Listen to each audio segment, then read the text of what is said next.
their comments or presentations to matters relating to county business that are within the board's control, authority, and jurisdiction. Being here with us tonight, I'm going to call to order the first workshop of the Save Our Indian River Lagoon workshop series of 2. Commissioner Feltner, if you could do the pledge for us. Please join me in the pledge. I pledge allegiance to the flag of the United States of America and to the republic for which it stands, one nation, under God, indivisible, with liberty and justice for all. Thank you.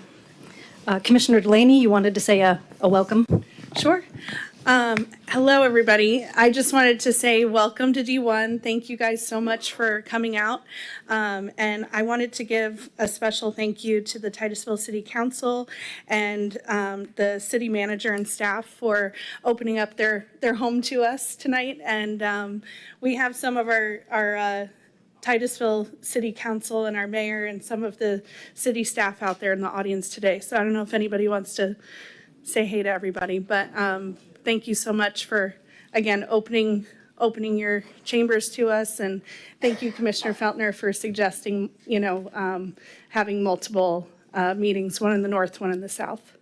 Thanks.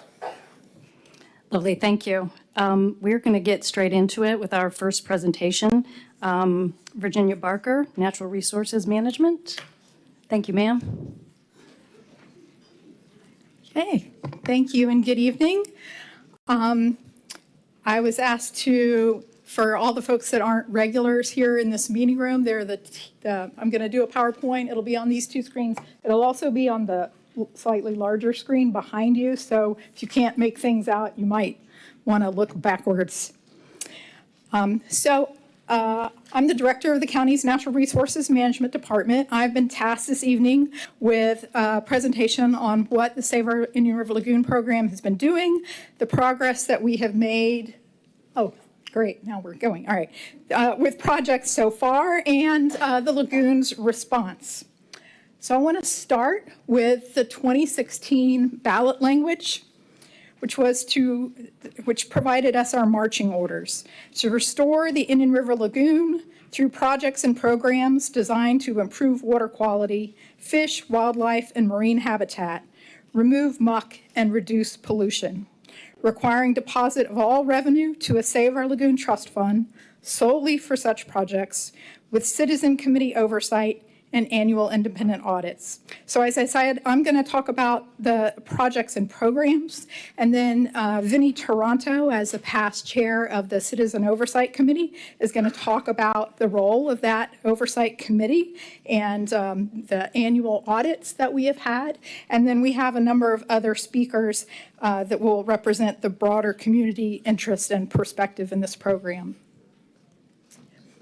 So the project plan, the program, they're built around what we call our 4 R's: reducing the amount of pollution that comes into the lagoon, removing excess pollution that has built up in the lagoon over decades of putting too much in there, restoring the natural filtration systems, and then responding to new information and new opportunities and revising the plan update accordingly.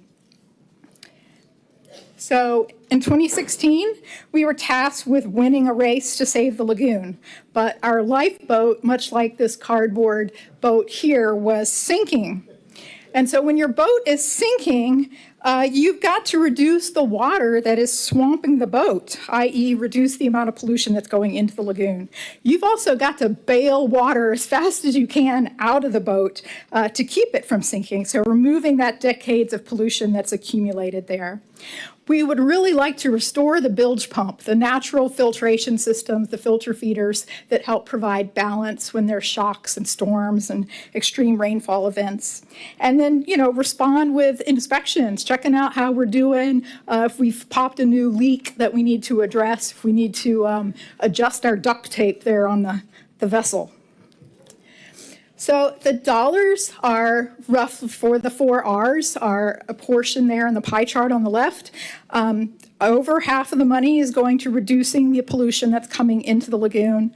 A little over a third of the money is going to removing the excess pollution that's already in the lagoon. And then there's a 2% sliver for restoring the bilge pump and a 2% sliver for responding to new opportunities and adjusting the plan with annual updates. The bar charts on the right show that we have spent about $100 million of the funds so far. We've acquired $111 million in grants. We've spent about $64 million of those grants. Right now, we are managing over $330 million worth of projects that are either in design, engineering, permitting, construction. So when you add up the spent SOIRL funds with the dollars for the projects that are in progress, that equals the bar that says $430 million. We have currently collected just shy of $500,000, and our projections by the end of the current tax in December of next year is $586 million. The difference between the $431 million that's spent and in progress and the $586 million that we expect in total collections, those dollars are allocated to projects in the plan. Those projects just haven't started yet. So the chart on the left shows the green area. We've collected about 85% of the dollars that are anticipated in the 10-year tax. And the pie chart on the right sort of shows you the adage that it takes money to make money. So because this is a sales tax, when we collect money at the checkout counter, for every dollar that the residents are putting in, tourists that are visiting here and spending money here are chipping in another 26 cents. And with the grants that we have acquired so far, that provides another 24 cents. And then we're partnering with the municipalities, with other entities, with NGOs, with all sorts of folks in our community that are providing additional dollars to help get these projects done. The utilities in particular, both stormwater and wastewater, they have funding to maintain and operate current facilities, but the Save Our Lagoon dollars provide the extra needed to actually upgrade those facilities to make them better instead of just continuing to operate the same old infrastructure. So on the left is a map. It's very hard to see on these little screens, but all those tiny dots are the locations where completed projects are. And you see that they're from the north end of the county all the way to the south end of the county. They're on the mainland, Merritt Island, and the Barrier Island. And then the lists on the right side of the graph are all the partners that have helped us complete these 119 projects so far. And you see that it really takes a village. In addition to all of these projects that are sort of, neighborhood or community scale projects, we've also partnered with over 2,000 homeowners on septic and sewer projects. A lot of people say, well, I don't see the projects. Well, that's because most of them are underground or underwater, right? If it's a stormwater baffle box or a septic to sewer project or a septic upgrade or removing muck, it's all underwater or underground. And so these projects are not highly visible. So how do we decide what projects should receive funding? The first challenge is to know what the sources of pollution are. And so these bar charts represent the scale of pollution coming from each of the known major sources. And the biggest bar there, the black one, I have no idea. Oh, okay, glad that went away. The big black bar is muck flux. So this is the pollution that's already in the lagoon that's accumulated in the low spots as muck. And as that muck breaks down, it's releasing pollution into the water column above. It is the single biggest source into the water column. And if we don't clean it up, it will be there. It will continue to pollute the lagoon, and we will not succeed. But we can't just focus on that, because if all we did was clean up yesterday's pollution and not stop putting too much in, we would also not succeed. So we also have to look at these other sources, the smaller bars, and figure out which of those to do. And so the funds are allocated sort of roughly proportional to the scale of the load, with the exception of that orange bar that's septic systems, We're allocating more funding proportionally to addressing those septic systems, which are now actually the subject of new state rules. I brought a copy of the plan. It's 350 pages. Not many people have time to read 350-page plan. So we have this document that is our little annual report. There are copies of it available out in the hallway. And what it does is it shows you the 14 types of projects that are funded in the plan. And it goes through each of those types and talks about, how many projects are there of that type, how much money is allocated to those projects, how much load reduction benefit is expected from those projects, how many are completed, how many are underway, how many are remaining. So it's a nice little summary document you can pick up on the way out.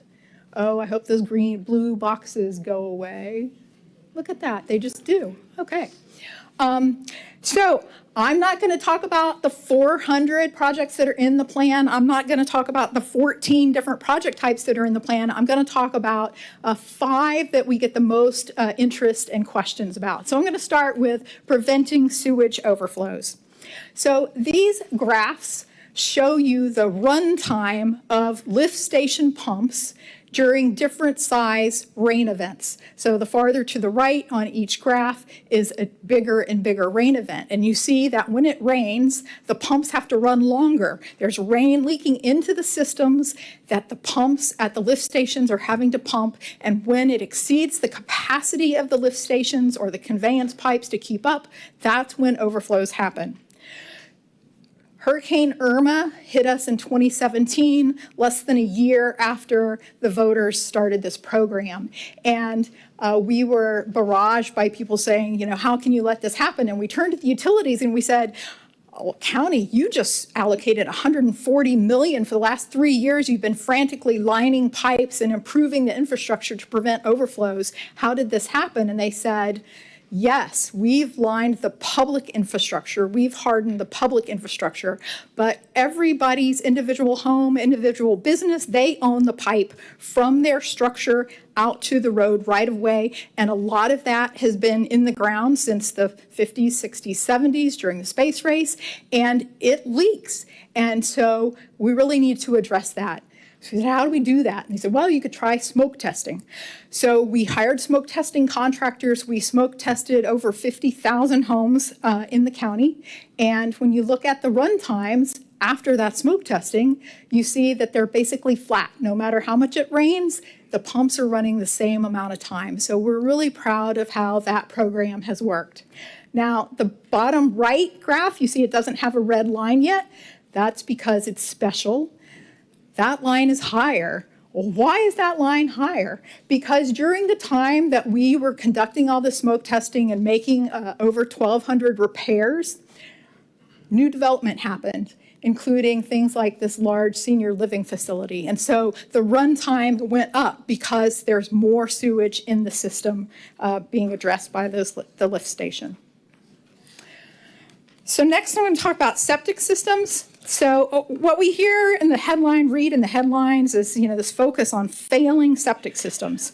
But it's not just failing septic systems that are the problem. Even a well-maintained septic system can pollute. So when you flush the toilet, that sewage goes into the tank, the solids settle to the bottom of the tank, the liquid goes out to the drain field, and the drain field is nothing much more than pipes with a bunch of holes in them and sand. And so that sewage trickles down out of the pipes, through the holes, through the sand, till it reaches the groundwater, which is constantly moving to the lagoon. So whatever you flush or wash down your sink is entering that groundwater, and whether it's nutrients or chemicals or pharmaceuticals, it is polluting the lagoon. And so that's why septic systems are particularly important.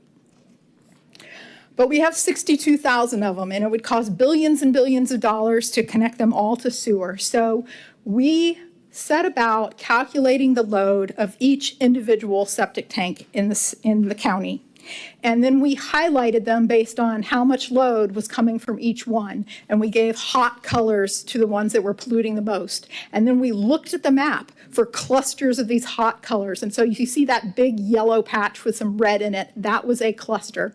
We identified over 100 clusters. We calculated what would it cost to bring sewer to that neighborhood? What would the load reduction benefit if we did that be? And then we could calculate a cost per pound. So then we had 100 projects with the cost per pound, the cost effectiveness, and we prioritized and funded the ones that give you the best bang for the buck. We also installed groundwater wells because we wanted to make sure that our models that we used to determine which houses, which locations were the worst were giving us good information. So we put a few wells in natural communities, and that's represented by this green bar. And we put over a dozen wells in the backyards of homes that are on septic. So you see septic definitely pollutes the groundwater. And then we also put another dozen or so in the backyards of people that are on sewer. And so you see that those houses that are on sewer have much cleaner groundwater. It's still more polluted than the green background condition. That's because, you know, we're fertilizing our yards. We're using all sorts of lawn chemicals. We've got pet waste, car wash water, right? But it's much cleaner than the septic situation. But for every 4 homes that get converted from septic to sewer, they produce enough treated water to provide irrigation water to 1 home. And so when we put wells at the homes that are receiving that irrigation water, you see that that 1 home is just as polluted, if not more polluted, than the 4 septic homes that we just addressed with septic to sewer. So the initial plan, we thought this might be a problem. We had allocated funding to upgrade 2 facilities, including the one here, the Osprey system here in Titusville. And after that was implemented, you see that the groundwater within months cleaned up to the same level as the sewer community without reclaimed. So based on those results, through annual plan updates, we now have 10 sewer plants that are being upgraded with similar technology. And based on the difference between the red bar for septic and the blue bar for sewer, dozens of additional septic to sewer priorities were added to the list. We already had them identified and prioritized. We just worked our way down the list, adding new projects. Stormwater followed a similar scenario, so we have, looking for the biggest bang for the buck. We have over 1,700 outfalls that drain floodwater to the Indian River Lagoon. Each of those outfalls drains a specific land area. And so we calculate the pollution for each of those land areas. You know, is it developed or undeveloped? Is it on septic or is it on sewer? Is there stormwater treatment already there? Because it's a new development that had to put in stormwater treatment. And based on all of that information, we identified the land areas with the greatest pollution, and those are the ones that are allocated funding for stormwater treatment projects. So moving on to muck removal. So after decades of putting too much pollution into the lagoon, pollution now fills the low spots, the deep areas, with this organic muck. It smothers the bottom, and as it decays, it uses up oxygen that the fish need to breathe. It feeds algae blooms that cloud the water above, and when it gets stirred up by winds or waves, it creates dirty water. But we can vacuum it up, which is what we do with dredging. And when we do that, we see cleaner water and less harmful algal blooms. And not just at the site or adjacent to the site, but we've seen water quality improvement at water quality monitoring stations up to 4 miles away. And we've seen that 3 to 5 years after completion of the project. So it's got longevity. The last project, and so that's what this graph is. It's showing the brown is the severity of blooms before dredging, and the blue bar is the severity of blooms after dredging for the O'Galley River muck dredging project. So the last project type I want to address is oyster restoration. In addition to contracting with Brevard Zoo to construct these sites, and we contract with the University of Central Florida researchers to provide an independent assessment of whether these projects work. And the first few projects were done following the state's criteria for living shoreline permits. And those really struggled. Those oysters did not do well following the state criteria. So we reached out to old timers, multi-generational families that have been working the waters here in the lagoon. We talked to them about what the designs needed to be. And we went and got individual permits to do what we hoped would work better. And so over the years, we have gone from 80% success to last year was 100% success with these oyster projects. So when you add up all of the completed projects, the 14 different types, you see this crescendo of nitrogen load reduction each year, more and more reduction. And this past year, we went beyond 1 million pounds of nitrogen reduction. You see, in those first 4 or 5 years, we were really busy with design, engineering, permitting, bidding, construction. It's not till the project is finished that you actually see the nitrogen load reduction. And so it's not till 2021 and beyond that you really start to see the load reductions adding up.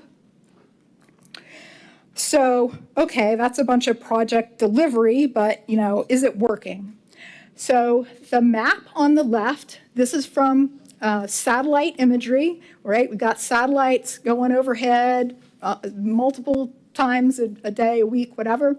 And this particular image is from last week. You see that orange area, that was a bloom that cropped up right there in the southern part of the Banana River in Newfound Harbor.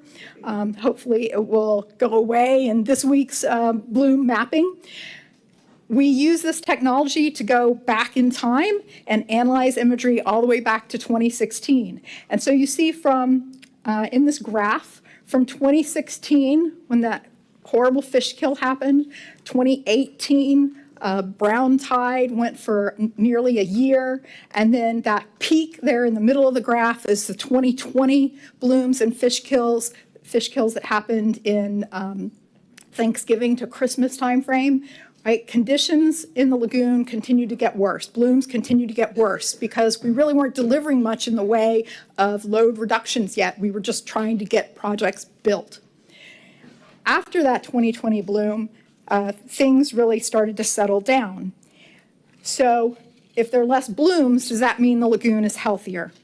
For that question, we look to seagrass. So this is data from the St. Johns River Water Management District.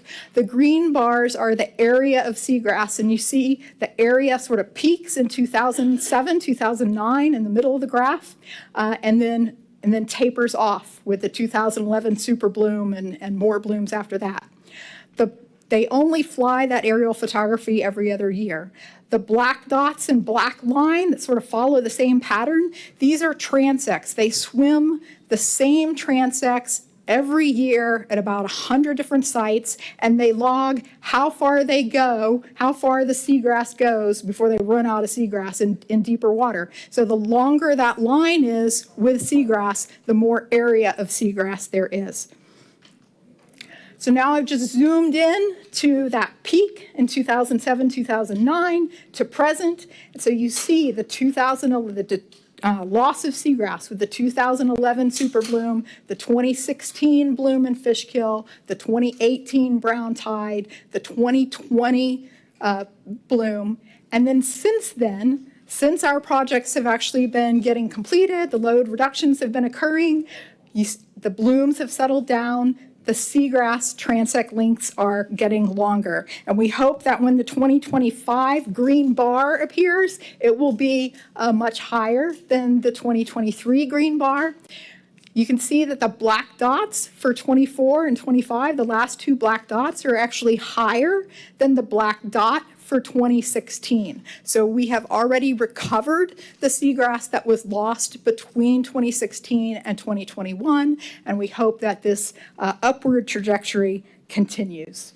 Oh, and I was supposed to show this overlay of, right, seagrass continued to decline while the blooms were getting worse, and then seagrass started getting better when the blooms subsided.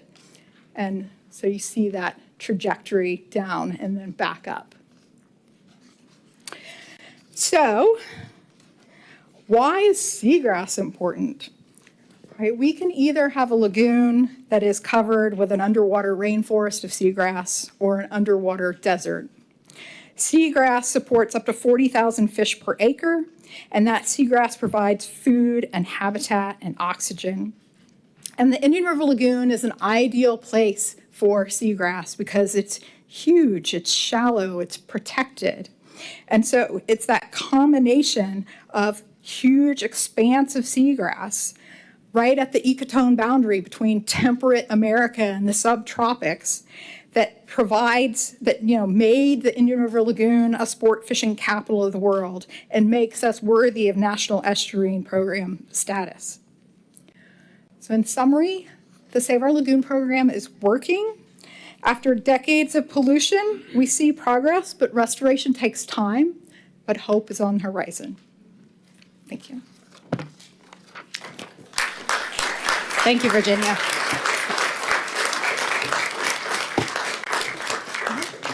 I believe your next speaker is Vinnie Vinnie. Toronto. Yes. Come on up, Vinnie, when you're ready. Your presentation is going to be from the Citizen Oversight Committee. Yes. Yeah. So if you have a printout, please don't look at the first slide. It's got the punchline printed on it. It would be like going to SNL and having a printout of all the skits. But that's cool. We'll still have a good time. And you people in Titusville have amazing eyesight. I can't see that. So I've got a printout of my slides in front of me. All right.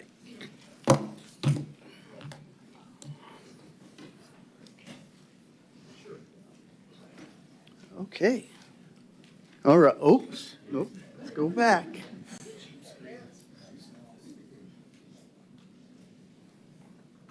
Is the text not there? I would say I can read the text. It says failed portrait model. Yeah. Okay. All right. Well, you roll with the punches. So here we go.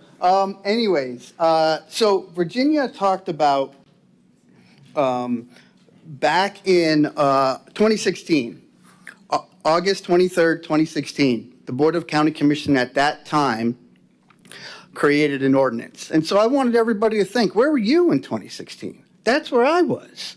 I had way more hair on my head. So that was me. Actually, that was 1993. I'll date myself a little bit longer, but I still had way more hair on my head. So my name is Vinnie Toronto. I am a failed portrait model, although if you want to hire me, that works. But anyways, I'm also the immediate past chair of the Citizen Oversight Committee. What an honor that was. And I served on the committee for 8 years. I was one of the original members. And so what I would like to talk to you all and talk to the community about is the Citizen Oversight Committee and to explain what we've done and how we've done it. So let's go ahead and take a look at that ordinance. And so this was the ballot language that was in the ordinance. And in there it says, Citizen Committee Oversight. So the residents of Brevard County who voted for this saw that in there. Also in the ordinance, it stated that the Citizens Oversight Committee was to recommend updates of the Save Our Lagoon project plan to the Board of County Commissioners annually, and also to provide public oversight and a transparent process that allows and fosters development and implementation of better tools. So really, those are the two things that we're asked and charged to do. Annual updates and look at our efficiency through tools and processes. Now, Morris may get upset with me and other attorneys. Ordinances are made up of words or letters. Letters make words. Words make sentences and paragraphs and so on. But they end up with an intent. There's an intent of the ordinance. And so what I want to talk to you all about is the brilliance of the implementation. I once heard that the Citizens Oversight Committee is the best thing since sliced bread. Who likes sliced bread? I like sliced bread. Dave's Killer Bread. So this is science, right? So let's dive in. Let's take a look at that. So what is the structure of the Citizens Oversight Committee? There's 7 areas of expertise with 1 voting member and 1 alternate representing those. That's 14 members in total. And as somebody who has had the honor of being a chair, it was very important to me to make sure that everybody had their voice and their opinions heard. Eyesight's getting to me. Okay. Half are appointed by the Space Coast League of Cities. Those are the municipalities. And the other half are appointed by the Board of County Commissioners. There's a 2-year term with possible reappointment with an 8-year limit. Now, this was new. This was created after the ordinance. This is an example of how the process changes. And there's also now 2 emeritus non-voting members. Again, another change in the process to improve it, to make it more efficient, and to add tools. So, when does the Citizen Oversight Committee meet? They meet monthly on the 3rd Friday at 8:30 a.m. in Viera. It's also broadcast live on Space Coast Government TV, Brevard County's website, Brevard County's Facebook, and the SOIRL YouTube page. And if you add up all the minutes over the past 9 years on the SOIRL YouTube page, it's now 14,445 minutes with 84 meetings. Now, those are just the public meetings. Members, like myself, would reach out and do research in between the meetings or meet with citizens. So this is a process that over the past 9 years has gone over nearly 15,000 minutes of meetings. All right, so what does the Citizens Oversight Committee do? Well, there's us, Citizen Oversight Committee in orange, because the only really 2 colors in the world are orange and blue. Go Gators. And look, there's blue, there it is. Okay, so what we do every month, we take the latest science with expert presentations, right? And so here is an example of the list of presentations through just the first 4 years. Dr. Windsor put that list together for us. And so every meeting we get expert presentations with up-to-date science. Then we take a look at new technology, again, written in the ordinance. This is an example, as Virginia showed, of satellite imagery now that we use to get a look at where the muck deposits are, and this one also shows us the algal blooms, so we can look historically. So was it just a wet summer or a dry winter? Or what if we looked and compared it with another one? So this, again, is one of the tools that we've been able to utilize to make better decisions. This was another one. This one, to me, was really cool. So this is a model of the lagoon. And if you think about other bodies of waters that have been impaired and been repaired, you think about like Chesapeake Bay or Tampa Bay. Well, our lagoon in Brevard County, especially 72 miles long, does not have a tidal flow. We have a wind flow. And this was a super cool model where they ran that showed little probes in the water and where they went at different times of year. So you can see the Mosquito Lagoon in the picture on the left and how it had more of the water in it. And then on the right, you see all the waters come out into the body. So again, we were able to take tools and new technology to be more efficient with the process. Okay, so those are our latest science. Then what we did is we had advisors from the Natural Resource Management Department, and we also had the Citizens Oversight Committee staff. And what they did is they would give us updates, and they would give us a project progress so we could see. And so here's an example of that. These are our monthly revenues. We would charge our monthly revenues, which Virginia didn't say anything, but she's got a crystal ball at home that tells her finances. Because at the beginning of every year, she would chart where we would be in the state charts, where they think we're going to be. Virginia nailed it, like every year, like off $1 million, and it's crazy. So if you need financial advice, reach out to Virginia. So every month we look at the monthly revenues. Then we have quarterly project reimbursements. So this is an update on the quarter of the projects and where they are. We also have quarterly grant acquisitions. We've been able to utilize our money to go after other grant dollars. And so we get those on the quarter. We also get a quarterly project progress. And lastly is our yearly audit. So this takes a look at the entire process, from the RFPs that are submitted, through the reimbursements, through the monitoring. So, and that's on a yearly basis. Okay, so we've got our presentations, we've got our advisory, and then the last thing is citizens input. We do that through public comment and also citizens. So our bylaws stated that we take comment on a proposition before the COC. And so each chair has kind of looked at that different. I looked for public comment when I was the chair on our agenda approval and meeting minutes. I want to hear from the community. We're representing the community. It's an honor. And so I've always asked for public comment on those items. Then we have general public comment on all our meetings. And if you look at some of our meetings, that public comment can run long, and that's okay. We need to hear from them. And then finally, citizens talking to citizens. This is one of the best parts for me. So I personally have spent hundreds of hours talking to citizens about the project. My information was on the website. You call me, email me anytime. This is a patch that I carry around with me. It's from a gentleman who was so passionate about the lagoon, so passionate, and he had an idea. And I said, let's meet, let's talk. We met multiple times. We spent so many hours together talking about his project. And so again, with 14 citizens on this oversight committee being out in the community, that makes the community more accessible to the process. Now, here it is. This is our yearly project update. That's the thing from the ordinance that we then present. And you'll see we take RFPs, so we open it up every year to look at new projects, new project types, which ones are more efficient, and then we'll go ahead and put that project plan together. The final stage is then presenting it to the Board of County Commissioner to decide. Because we are an advisory board, we're an oversight board. So what we do is spend the year learning the best we can, talking to the community, and then present an update to the Board of County Commission. And you can see that arrow goes two ways, right? It goes from the update to the BOCC and from the BOCC to the update. And so back in 2019, through public comment and science, the allocation changed. That was 3 years already into the plan. And so we presented it to the BOCC, and through the public comment that they heard, they said, hold on a second, we're not really happy with this. Can you guys take it back? And we said, okay, cool, let's do that. So we took it back, we talked about it, we looked at some different project types, and that was the result. You can see the gray, which was muck, and then the lighter gray, which is interstitial, which was combined in the first one, though, was 63%. In the new pie, I think it's like 43, or 66 to 43. Again, eyesight. Man, Hawkeyes up here.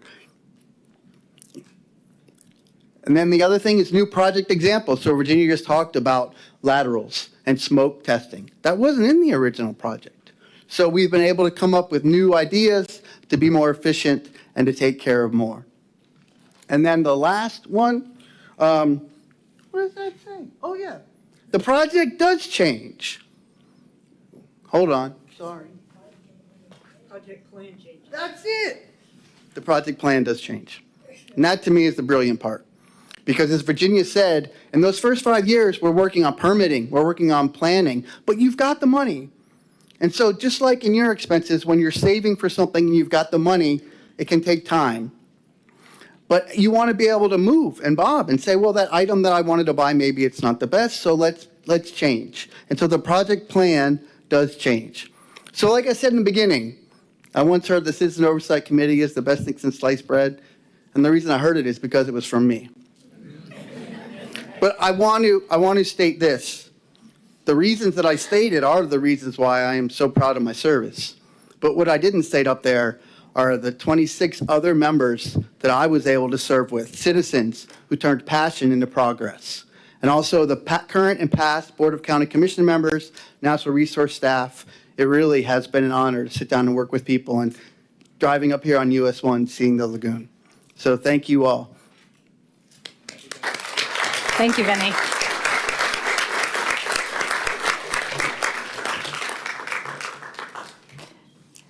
Our next presentation is going to be on the National Estuary Program. Dr. Dwayne DeFries.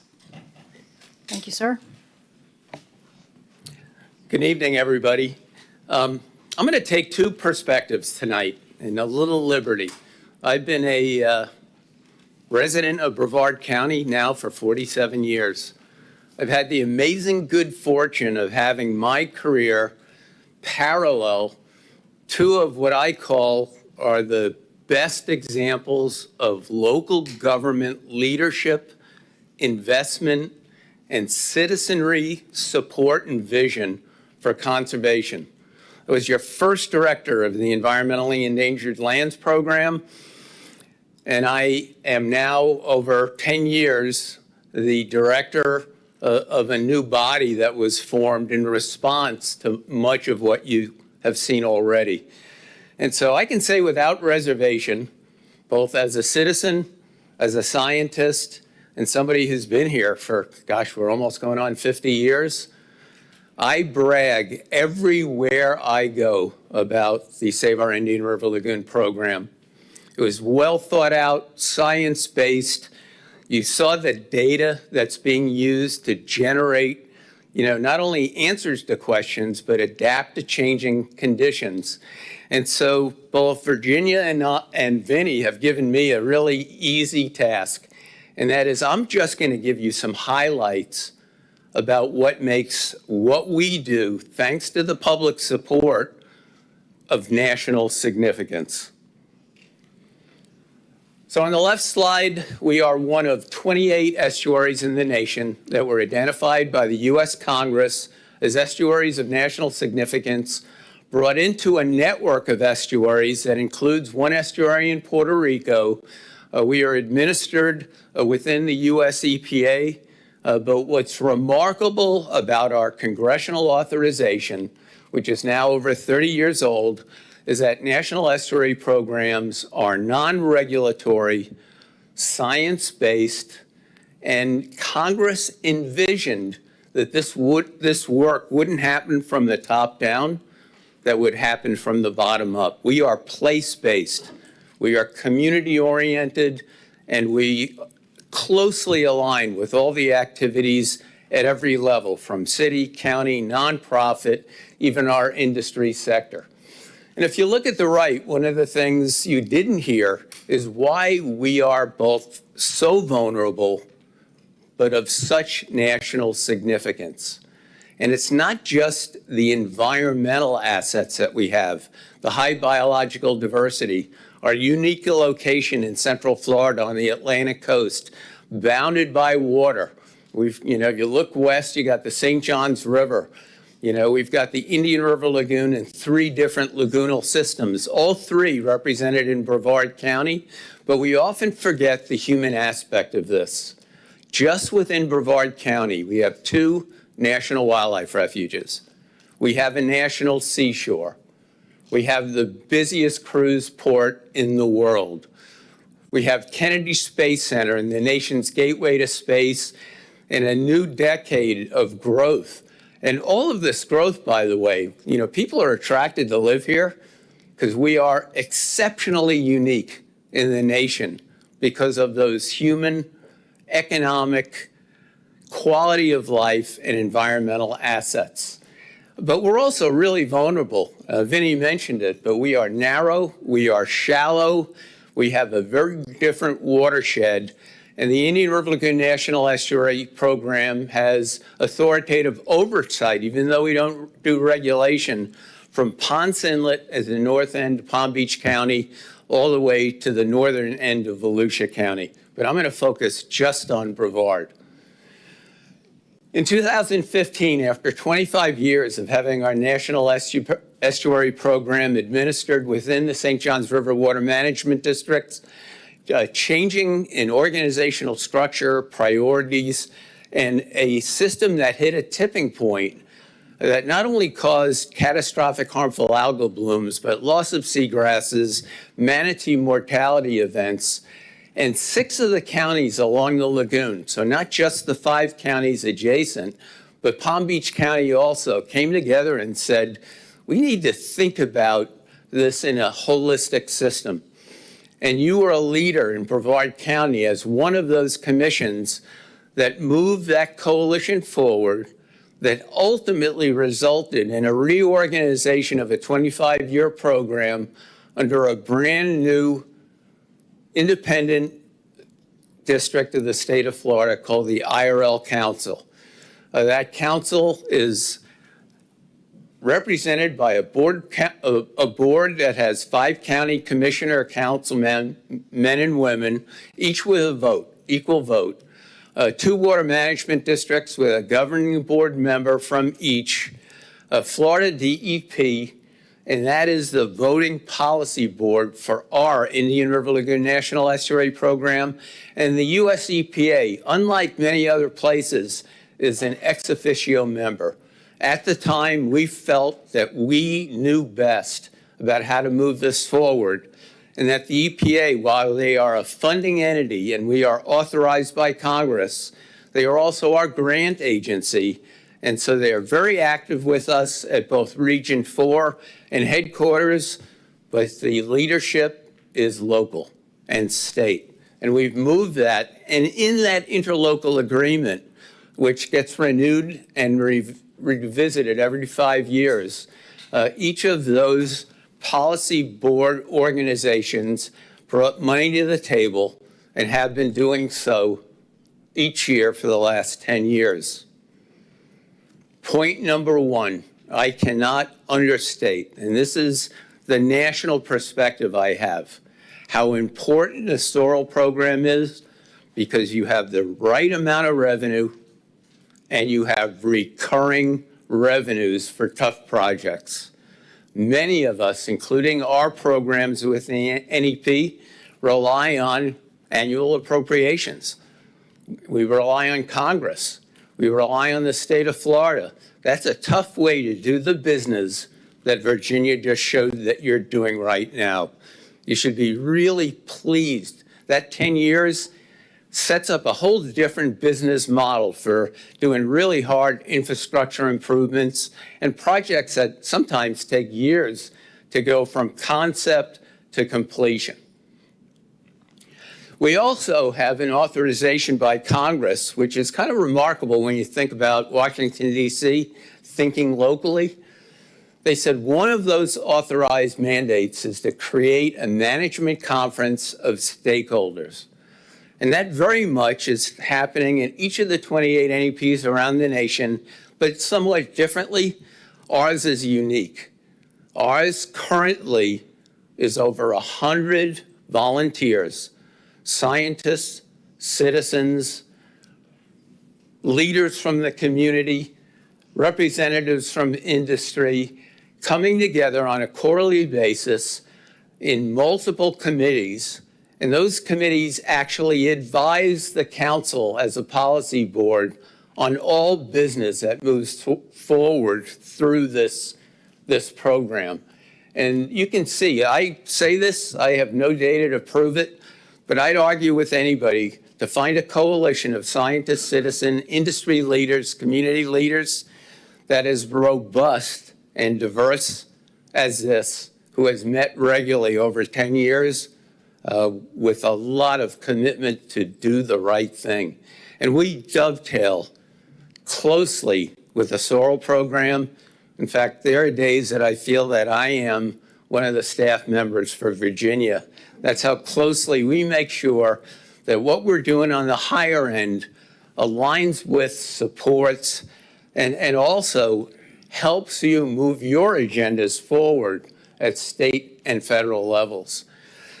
We also recognize that having great scientists in the region wasn't enough, that we had to work together. Nobody can do this alone. No single organization, no single city, no single municipality. This is a very complicated, very large system.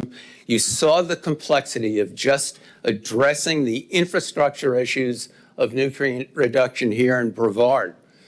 And so we changed our mission statement, which caught a lot of eyes among the NEPs. They're all very scientific. It's one lagoon, one community, one voice. So we have participants in Martin County who are just as vested in Brevard County's success and in Volusia County, and that makes us strong, not only at a statewide level, but also at a national level. And we have plans. You know, often I say, well, nobody's got a plan. We've got a lot of plans. So we have a 10-year comprehensive conservation management plan that was developed by the management conference, vetted through that conference, vetted through EPA. The SOIRL program and the Brevard County's priorities align very closely.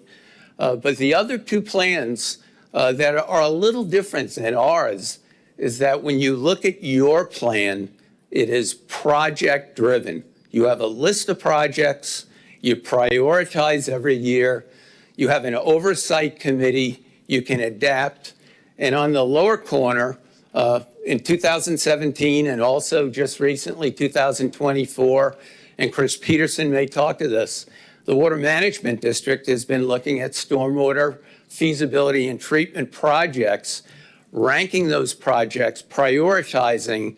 And my second message, besides this partnership, is that having a project list matters. The only way we can move this agenda forward is having enough money. The only way we can understand what that's going to cost is build and prioritize a project list and then deliver that project list, because the time value of money is something we have seen over and over in the state of Florida. The longer we wait to do the good work, the more it costs. I throw this in only to show what we do in the National Estuary Program in a context of what you're doing. Our 10-year cumulative investment with NEP and IRL Council money is about half of what you have every year to do the hard work. Where we focus our effort, though, is in those projects that don't meet your mission and your criteria. And I just want to name a couple of those projects that would never have happened without having a National Estuary Program. So we received $9.4 million to do multiple projects with multiple partners from the NOAA Fisheries Group. Part of the delivery of that is an update of the economic value of the Indian River Lagoon. I have copies. Anybody can take copies. What's remarkable is how much work it takes to understand 7 counties, 38 cities, and a watershed this complicated. When you look at that plan, you will be as shocked as I am how big the contributed economic value of this system is. We've also created a network of seagrass nurseries, hard infrastructure in 5 different locations that are supporting the seagrass work. But in the lower right, you can see that we also invest in innovation and high-risk projects that may or may not deliver what we want, but deserve at least a pilot study, to see where they go. And all of this is done in a competitive grants program. And we are evaluating fiscal year 27 grant proposals as we speak. This is how it breaks down over a 10-year period, county by county. And I laugh because often our county commissioners and city council people, will say, well, how well did my county do? And how well did my city do? Not a single decision have we made in 10 years has anything to do with the location of those projects. The balance among that distribution is the really good work your staff does in writing proposals, securing additional dollars. I think Virginia mentioned how much you're leveraging the half-cent sales tax to other revenue sources. That doesn't happen. Going to Tallahassee, going to Washington, D.C. with an empty hand, looking for legislative budget requests, or earmarks is not a powerful place. Going and saying we as a community have invested for 10 years this amount of money and this science-based plan, that catches attention, but it also delivers those matching funds. And so we have seen historic levels, both at the federal and the state level, of funding over the last years. And I give credit where credit is due. A lot of this is due to our current governor, Governor DeSantis, who made water one of the pillars of his, 2 terms. We have seen the Indian River Lagoon now recognized, in statute with the Indian River Lagoon Protection Program. The governor's budget just recently released at least is requesting $100 million for Indian River Lagoon and also for Biscayne Bay. Those dollars are one-time dollars. But when you have recurring funds like we do in Brevard County, you can leverage position and make a case that those state and federal dollars should flow here. And lastly, just to throw the numbers out, because they are shocking even to me. I made a phone call to our contractor. This is a year's worth of economic data analysis by the Balmoral Group over in Winter Park. And when they came in and showed me the draft, I called them, their executive is Valerie Seidel, and I said, Valerie, if I took you to court on your analysis because I don't believe these numbers, what would you say to me? And she said, we were really conservative in these estimates. They didn't look at a lot of non-market issues, but compared to 2016, what they did look at is real estate value. What they did look at is this emerging marketplace of industries that are either directly or indirectly connected to the Indian River Lagoon. So we're looking at a system that delivers an economic output of over 28 billion annually. And the one number we've wanted for a long time, the data wasn't there. It was difficult to get as we used our NOAA proposal, which had hard costs for clam restoration, seagrass restoration, wetland restoration, and built that cost base into an analysis for ecosystem services. Many of our cities, I know you're plagued at times up here with flooding. When you build good infrastructure, you not only protect the lagoon, but you protect our citizens from those, dramatic events of, 10 inches in 10 hours. And we have seen bomb rainfall events enough now in the last 5 years. I don't call it an anomaly. It's not about if, it's about when. And so our infrastructure isn't ready for that.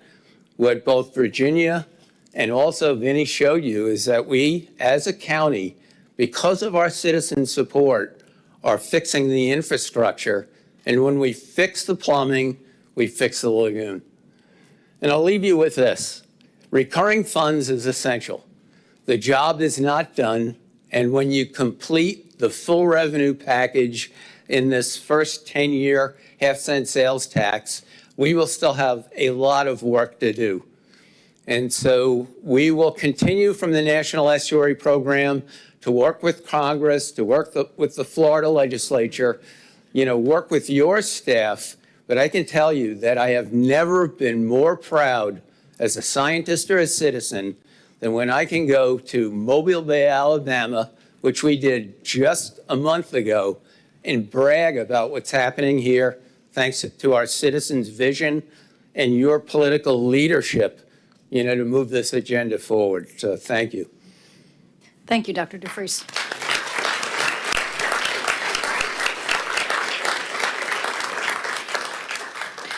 So everyone, we have a scheduled break. So why don't we come back at about 15 minutes, 20 past, and I think Laura Lee Thompson, you'll be next on our agenda. Thanks, everybody.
May I have everyone's attention? So we will begin with, continue with our public presentations, and our next speaker presentation is the business community represented by Laura Lee Thompson. You are recognized. Oh, thank you. Man, I hope that wasn't premature. But at least I'm going to give you a break from all the tiny numbers, and I'm going to have a lot of pretty pictures. So, do I push this and it starts? No, that's the wrong one. There we go. Okay, we're off. So this picture looks really different than the first time NASA revealed a view of Florida's nighttime sky from space. There's a lot more lights in our landscape now. You see that little tiny black gap along the coastline, the one with the yellow arrow? That very special area is the northern Indian River Lagoon. Except for the extreme northeast corner of the state, this is the only place where one can stand on the west shore of an eastern Florida estuary, look towards a barrier island, and not see the lights from houses, hotels, and condos. Before spaceships and cruise ships made their way to our community, citrus and fishing were Brevard County's biggest industries. Net fishing was a profitable enterprise. In 1922, the Indian River fishing industry was bigger than the world-famous Indian River citrus industry. Our region thrived on both commercial and sport fishing. Numerous fish houses and tackle shops operated along the river. By the 1950s, pier fishing had become a major activity for tourists as well as locals, and every coastal town had a fishing pier. My Thompson grandparents operated the Titusville fishing pier, and my family had the great fortune to live right next to it. A pioneer in the fiberglass boat building business, my dad built his first 16-foot T-craft runabouts under the apartment where we lived. There was a small basin by our house. When the wind blew out of the east, big mats of seagrass drifted in. Then the manatees would come. We could sit on a dock and touch the backs of grazing manatees with our bare feet. We welcomed a summer when clouds of moon jellies floated into our basin. Sometimes there were so many moon jellies that it seemed like you could walk on them, and they filled the water column from the bottom to the surface. Bottlenose dolphins fed outside the entrance of our basin every evening. We could see the dolphins tossing fish in the air and leaping after them. Watching the dolphins from our pier was better than being at Marineland because the dolphins were in the wild, in their home in the river.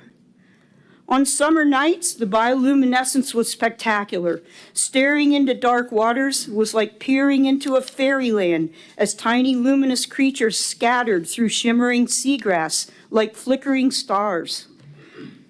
When I was 11, my grandfather told me something that was so profound I've never forgotten it. We were standing on his fishing pier looking down the river at the cranes and barges and dredges used for building the NASA Bridge and Causeway. He told me that all of the new development was going to kill the river.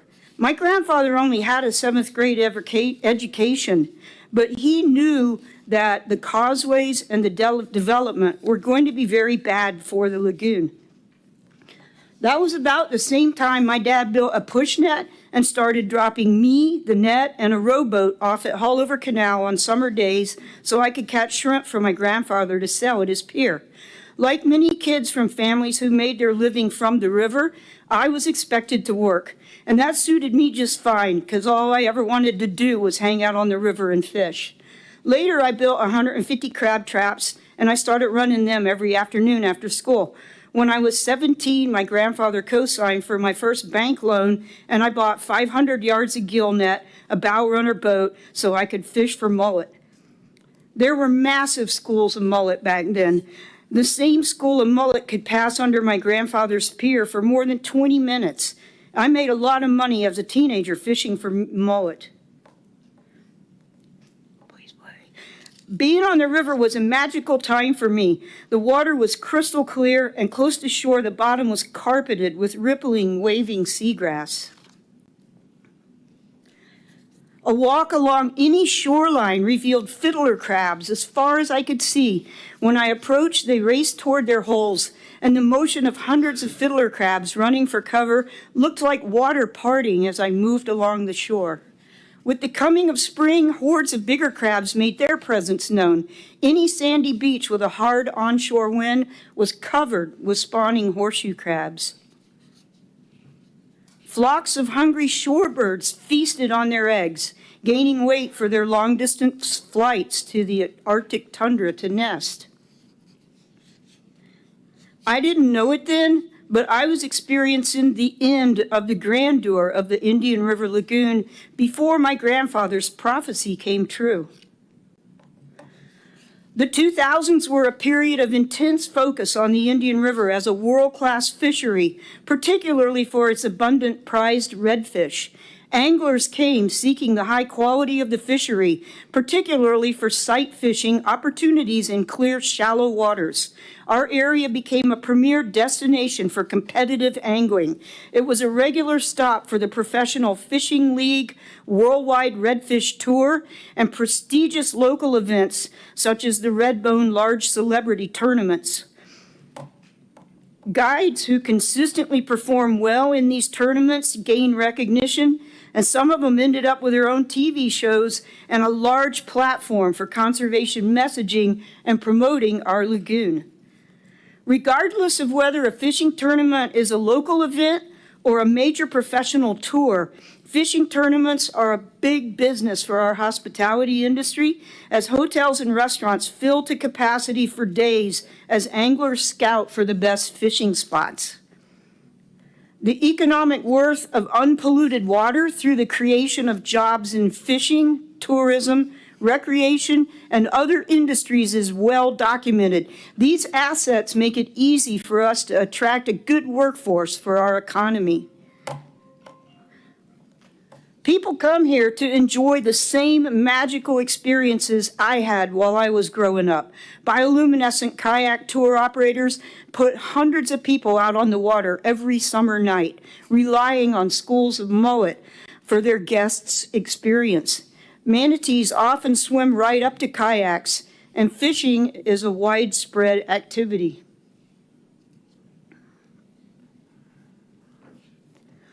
Popular pastimes for visitors and residents include birding and wildlife photography.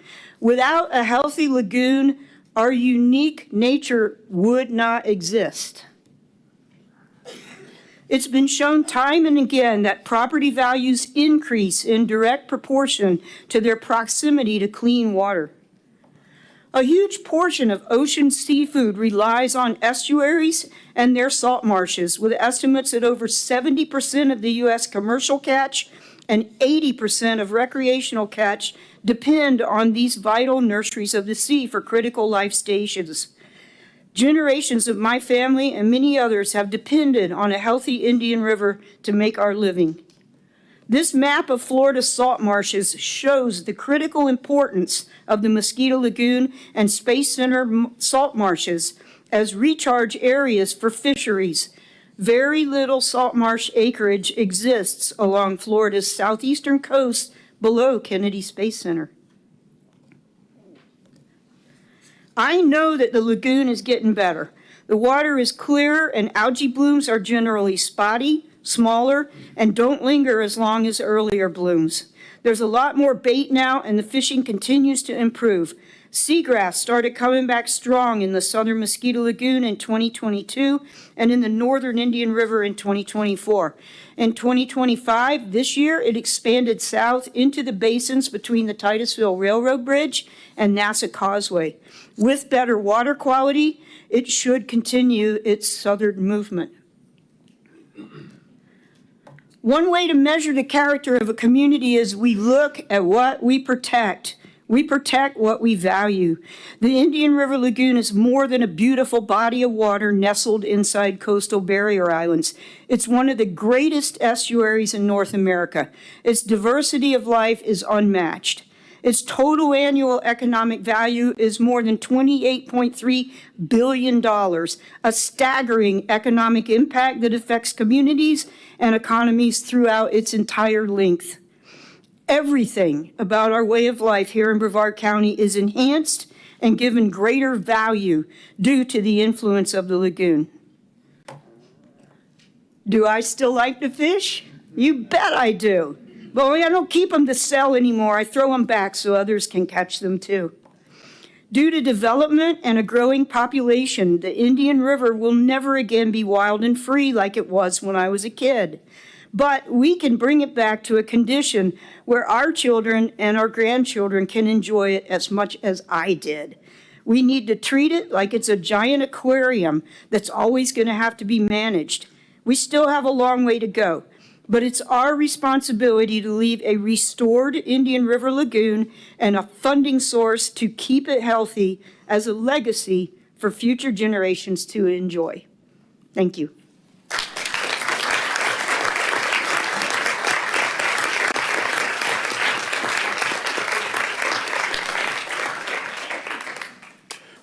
Thank you, Laura Whitley. What an inspirational and moving presentation. We appreciate your involvement on this issue and the community as a whole. Our next speaker representing municipal perspective is Frank Catino.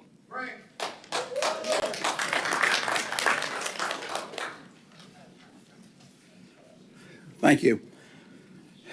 Tell you a little bit about myself. I've had the opportunity to work in the municipal end for many years, realizing doing so, the vote's never 5-0. You don't always agree on everything, but we always seem to try to make sure we're working together for a better community and a better environment. My other end of it, which I'll show a few slides like Mary Lee just did, is I've had the great honor, and I'm glad my wife's not in the audience. My real job, not to her, but I'm a fishing guide. This is my 50th year. I started fishing many years ago, and this is year number 50, and it's an amazing place. And it's given me a perspective of the area that it's tremendous importance that we work together. And I want to thank the county commissioners for your hard work on this. I want to thank Virginia and her staff for working with the municipalities on these projects. It's a thankless job in a lot of cases. Everybody has a different opinion on what works better, but we, again, working together. Working together and the half-cent sales tax brings in more recurring dollars where grant dollars are available to municipalities to do and complete more projects. So this, again, the half-cent is so vital. And again, it's not all paid by just the people who live in this community, in this area. It's spread out to people that come use our environment. In the 50s, the mid-50s, approximately 25,000 people lived in Brevard County. Today, plus 650. Our municipalities and county infrastructure is aging, and we as a society cannot go back and live the way we did in the past and expect the environment to change. We must work together. The cities have worked closely with counties to complete important projects funded by the Lagoon tax. Projects such as septic to sewer conversion, and funding that also helps offset trunk line replacement projects, muck removal, stormwater ponds. Many of our cities here were built in the 50s. To go back and retrofit these are very costly. Most of the cities would never be built the way they are today if we started from ground zero. Unfortunately, it's not practical that we do go back, knock things totally down and try that. Again, we need to work with what we have and work together. This Bloom and the half-cent sales tax, I think, has done some good things. It's brought together county, municipalities, along with community organizations that are helping educate an ever-growing population for a better environment. A lot of the cities have created sustainability boards and are putting out information to the citizens on better ways to live, how to manage your yard, your landscape, and so forth to help less pollutants in the lagoon. It's not over, and I don't believe it's ever will be over. Municipalities and the county and the general public must always work towards a cleaner environment. We need to use the best available technology, have funds available for this, and remember that this tech has a lifespan and will need to upgrade someday when better tech comes along. And I'll tell you for instance, in our city years ago, a gentleman, Marty Smithson, came to Satellite Beach and asked us if we're interested in doing baffle boxes. And we were one of the first cities. It was in the mid-90s. We put them in. They're not in there today because they're outdated with the SOIRL project and so forth. They've been upgraded because they're much better today. So just because we do something today doesn't mean it's done and over. We need to use the best science and technology. The river system, go with my fishing part of it here. The river system has been dying for a long time. Before the bloom, and I say this not in a sarcastic way, but the bloom in the long run might have been Mother Nature wake-up call. Until the fish washed up on people's backyards and floating in the river, most people did not know or care, out of sight, out of mind, that this system was in dire need. These funds are being used for meaningful projects that directly benefit the Indian River Lagoon. None of this would have been possible without the tax. A strong collaboration among the county and participating cities. We must remain committed to working together to continue advancing these critical projects while there is still much work to be done. Funding is often the key factor that determines how quickly progress moves forward. I've only brought a couple of slides here. Okay.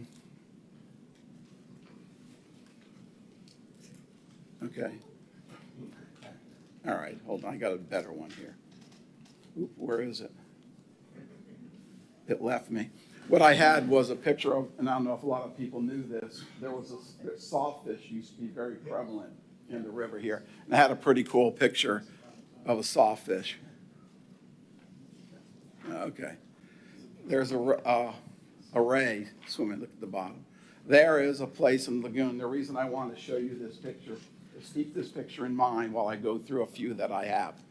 But the bottom used to be spectacularly clean. The seagrass, the amount of life was amazing. This is the algae bloom. This algae blooms at that spot that I just showed you. Here's the spot after the algae bloom. Same place, within 10, 15 feet. There it is a year ago. There it is today. And I say this because the sales tax and the hard work with the county and the cities, it's starting to show. It's not over. It's never going to be over. But to me, it's more than worthwhile for the funds that we're spending to better the environment, and it's definitely working. Thank you.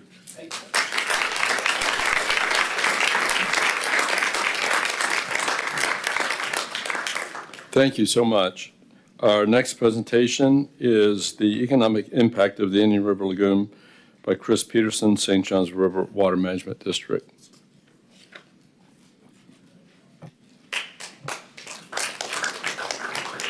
Good evening. And I'd just like to say, although I am the secretary of the governing board of the St. Johns River Water Management District, I'm here tonight as a private citizen and a Brevard County business owner. I'm not really speaking for the district tonight, so anyway, but thank you for the opportunity to speak today about one of the most important issues facing Florida, the health of our waters. From the Everglades to the Indian River Lagoon, from the springs to the St. Johns River Basin, the story of Florida is the story of water. And today I'd like to share with you what's being done by the legislature, the governor, the Florida Department of Environmental Protection, the Water Management District, and importantly, Brevard County to restore and protect these vital resources. But first, I'd like to take a moment to explain why these issues matter so much to me. I love natural Florida. I spend time boating, fishing, and it's more than a pastime, it's a way of life. I've been so passionate about it that I built my career around it. Today, I have the privilege of serving, where are you at? Okay, there we are, thank you. Today, I have the privilege of serving as the president of Hells Bay Boat Works, where we build the finest shallow water fishing skiffs in the world, right here in Titusville. So what is the economic impact of just recreational fishing? According to the Florida Fish and Wildlife Conservation Commission, saltwater recreation fishing alone generates about $9.2 billion of economic impact and supports 88,500 jobs. When combined with freshwater fishing, the total estimated is over 13.8 billion, it's a big number, billion, and about 120,000 jobs across Florida. So that is why I feel it is important to spend our valuable resources on fixing our water and saving the lagoon. But here's the truth. Without clean water, we don't have healthy estuaries. Without healthy estuaries, we don't have good fishing. And without good fishing, nobody needs me to build the world's finest skiff, which means all the families who depend on Hells Bay Boat Works would be impacted. Clean water isn't just about the environment, it's about our livelihood, our heritage, and our future.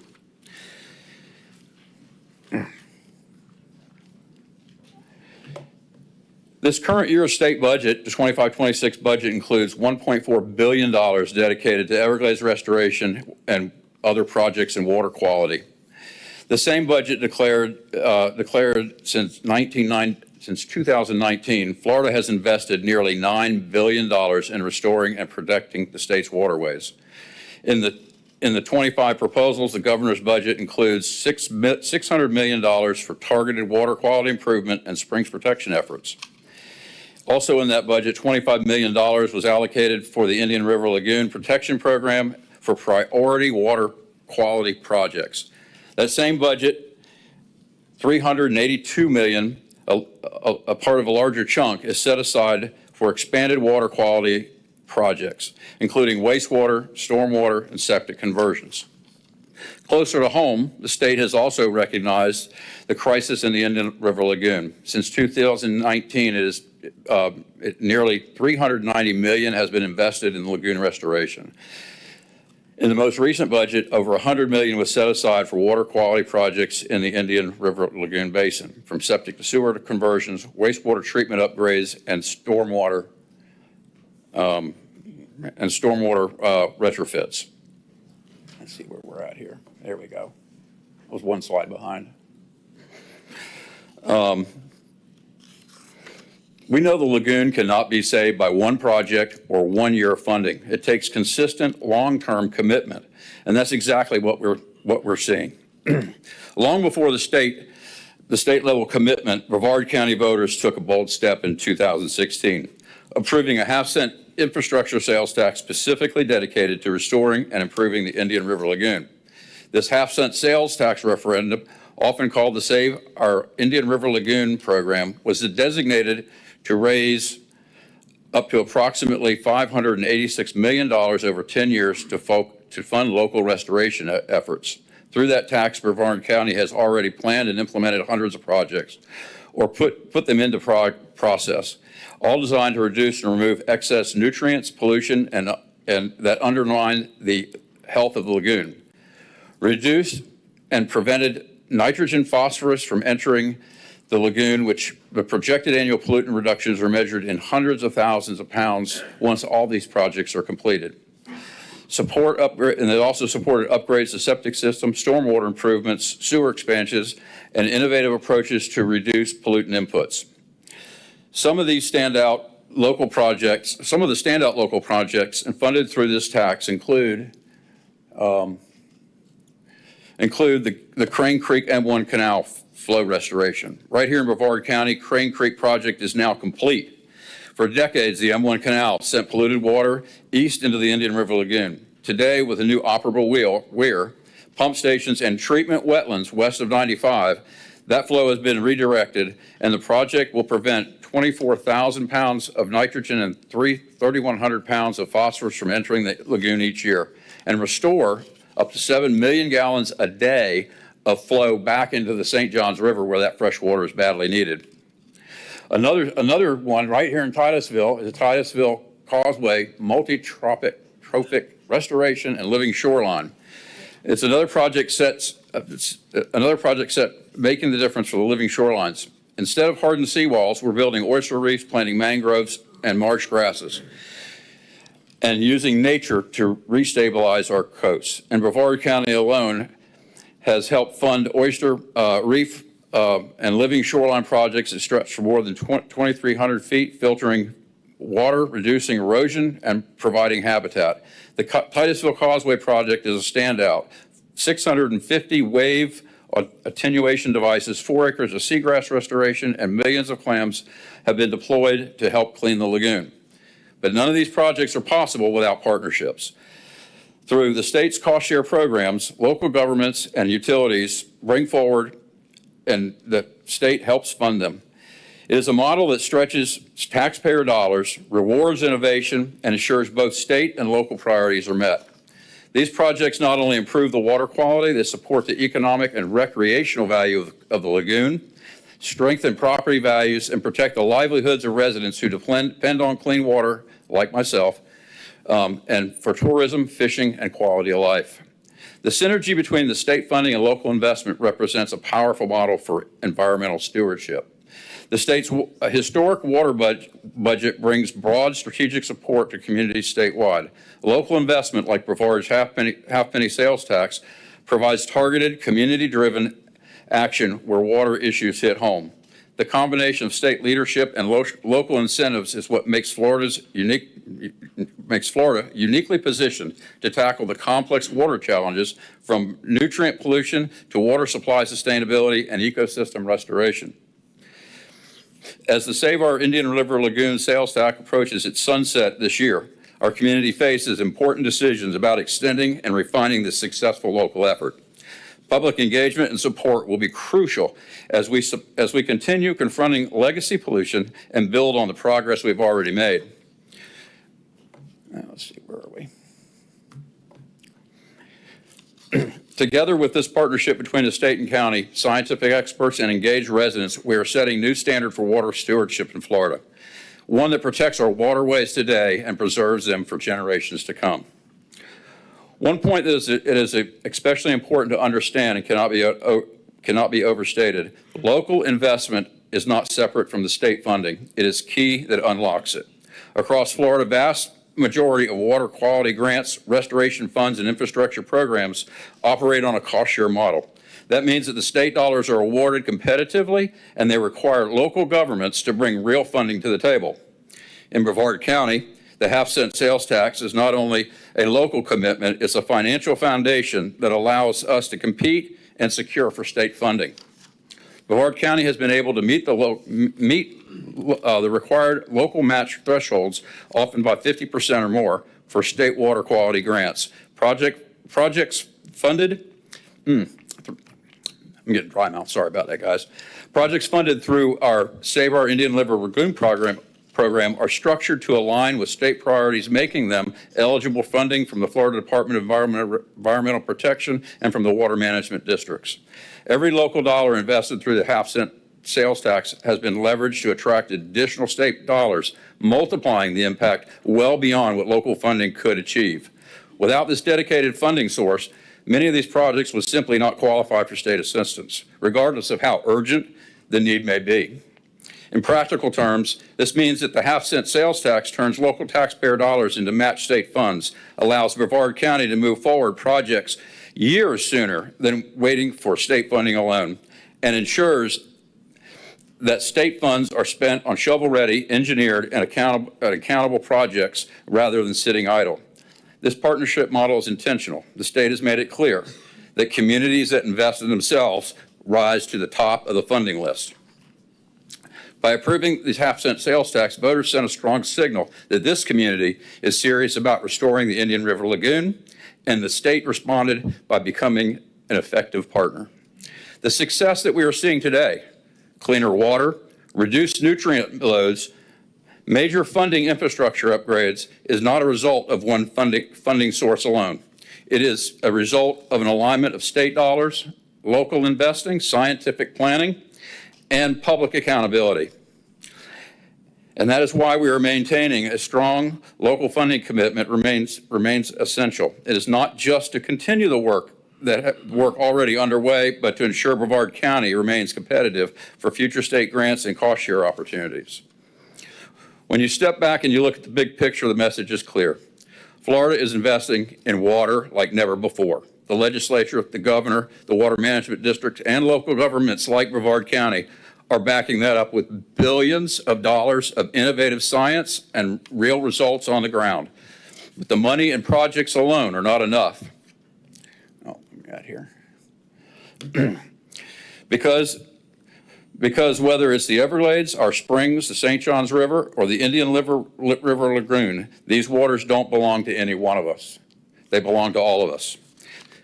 The Indian River is the lifeblood of Brevard County. It fuels our economy. It supports our way of life. It defines our identity as Floridians. Thanks to the half sales tax, we have already removed thousands of pounds of harmful nutrients, converted septic tanks, restored oyster reefs, installed living shorelines, and begun to reverse decades of decline. If we want clean water, strong property values, and a healthy future for Brevard, we must keep that sales tax going. So let's keep pushing forward together to ensure that Florida's waters are clean, abundant, and alive for generations to come. In Florida, our water is our golden goose that drives our economy. And Florida's water is Florida's soul. Thank you.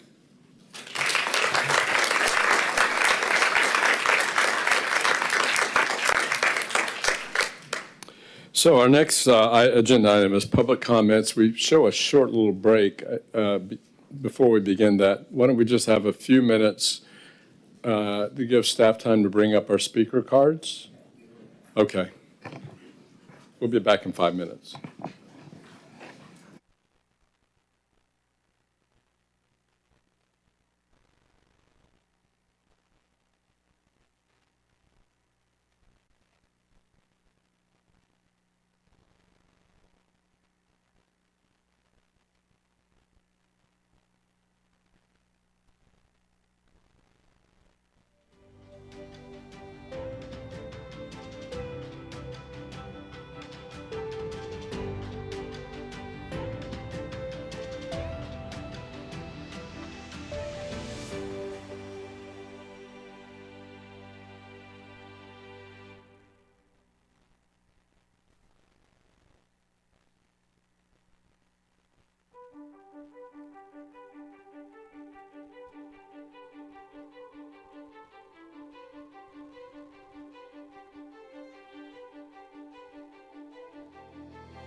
order.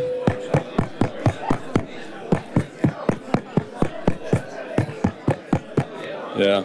Should I just do some There you go. Yeah.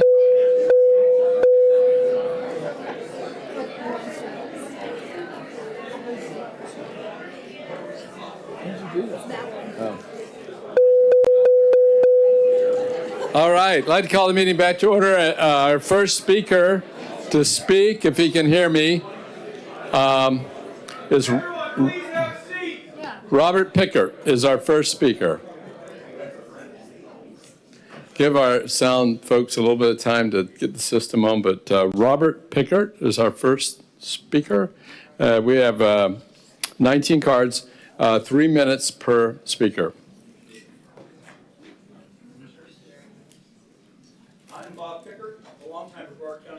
Sailor and a lover of the Indian River Lagoon.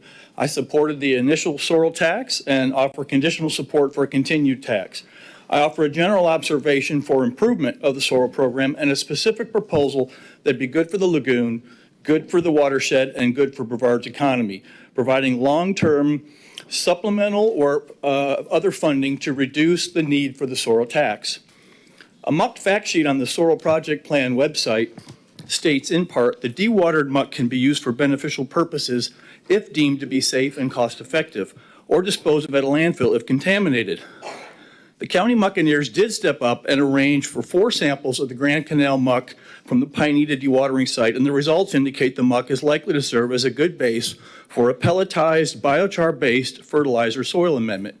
The utility of a biochar amended muck comes from the incredible properties of biochar to absorb water, adsorb nutrients, and make them bioavailable to plants while dramatically reducing the leaching to surface and groundwater and improving drought resilience. Adding 60 to 75% biochar and other ingredients to the muck would transform the muck into a slow-release fertilizer and soil amendment, distribute a high-quality and permanent source of carbon to landscape soils that would reduce the flux of nutrients and other contaminants to the lagoon, and provide a way for Brevard residents and businesses to learn about soil health that would contribute directly to the restoration of the lagoon, and replace or supplement the SOIRL tax with a non-tax revenue from the sales within and beyond the watershed. Thinking of it as adding the activated carbon in the water pitcher in your refrigerator to the soil. The sale of 2 million bags of slow-release fertilizer and soil amendment at $45 a bag, that's the typical rate for biochar, could generate $100 million in sales and provide the county with $20 to $40 million in net proceeds to pay for SOIRL programs. This could be implemented as a pilot project to demonstrate the commercial viability and scale up through greater investment. It would require a focused marketing campaign that would likely build quickly. The result would be a Brevard industry creating jobs and reducing taxes. You don't have to take my word for it. Sally Scalera of the UF IFAS County Extension called the idea fantastic. Fertilizer companies are adding biochar to their products. Biochar also makes an effective stormwater treatment media. This would require a lot of biochar. Fortunately, the Solid Waste Department is in the process of developing a plan for the reuse of the county's woody waste and could eventually produce all of the biochar needed for this effort. I would support a renewed tax if it was supplemented with a parallel effort to create a commercial soil health initiative featuring the IRL muck, biochar, and other local ingredients. With regard to the programs, I suggest the program drop its exclusive focus on funding the efforts of only municipalities and nonprofit organizations and engage the private sector. In addition, I would recommend reviewing the directives in the original ordinance that says not only allow, but to foster tools and techniques for restoration of the lagoon, and to identify and develop long-term funding sources to preserve, protect, restore, and enhance the lagoon. Thank you for your patience on the time. Thank you. Vincent McDermott.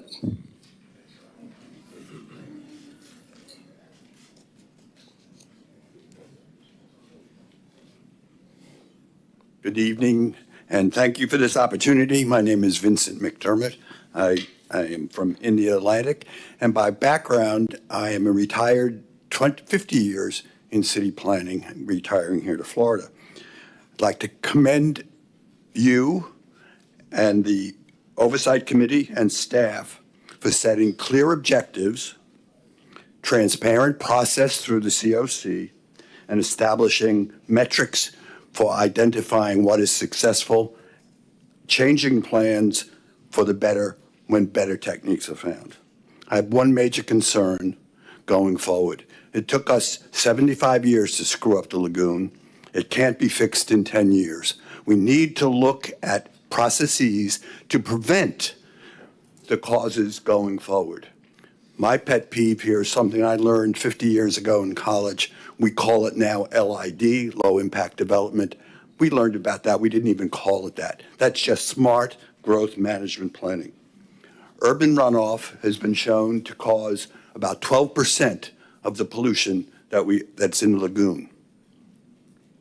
Looking at smart growth management plan, recognizing both and balancing development with measures to reduce the impacts on environmentally sensitive land is important to going forward. We need to adopt strong LID practices during the planning process as required by the 2028 Stormwater Management Plan that comes into effect on that date. We should be requiring green infrastructure for the implementation of the development plans, both for new development and redevelopment projects as they come aboard. This is not new. This is just going to be smart. I would encourage you and staff to place great emphasis on growth management going forward. Thank you. Thank you. Laura Wilson.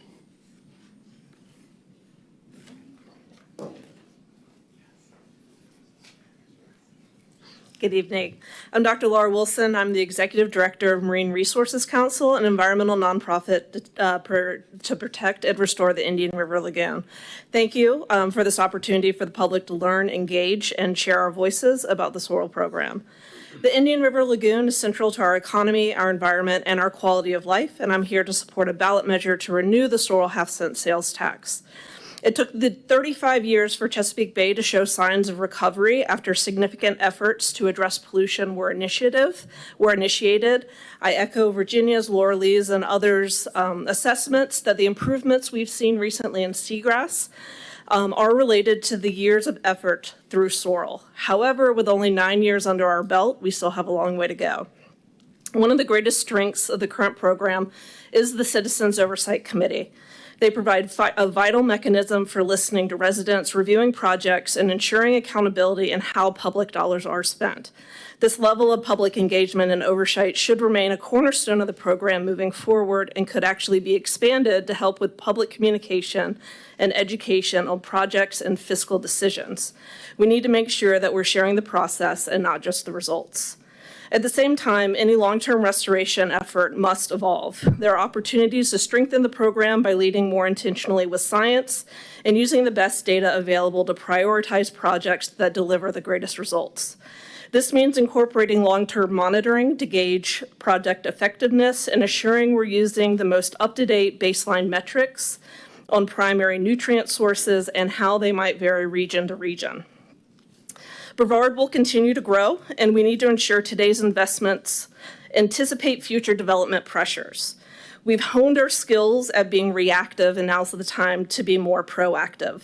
Incorporating low-impact development priorities, so glad I came just after Vincent, is a key part of this. Preserving natural resources, utilizing existing wetlands, creating engineered wetlands, opening up impoundments, and using green infrastructure can reduce pollution at the source while saving money over time. These approaches that work with nature instead of against it should be foundation of the program going forward. Finally, flexibility remains essential. A successful lagoon restoration program must be able to adapt to new information and emerging solutions while staying focused on our restoration goals. Collaborating with aerospace companies that are actively bringing scientists and engineers into the region is just one way that we can accomplish this. I do appreciate the Commission's leadership to date and encourage you to approve a referendum that continues this important work and strengthens what has made this program successful so far, being science-driven, forward-looking, and responsive to the community. Thank you. Thank you. Kay St. Onge, O-N-G-E. Did I say that right? Close enough.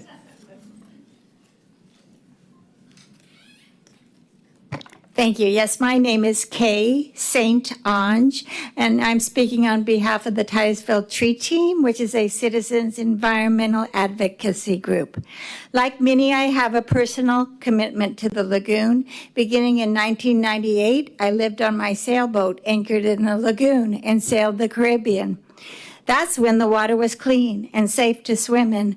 Seagrass was widespread and dolphins and manatees were abundant.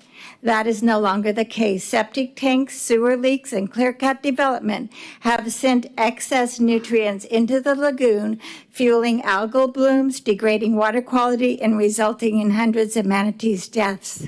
Swimming in the lagoon now jeopardizes tourists' health. Stormwater runoff is a major source of a pollution to the lagoon. When trees are cleared and land is paved for development, rain no longer soaks into the ground, sending polluted runoff into the lagoon. In 2019, a group of retired scientists, engineers, and educators formed the Titusville Tree Team to advocate for stronger tree protection in our land development regulations. Our efforts led to Titusville City Council's 2021 adoption of a tree protection ordinance prohibiting clear cutting by requiring 25% of the area of subdivisions in tree canopy.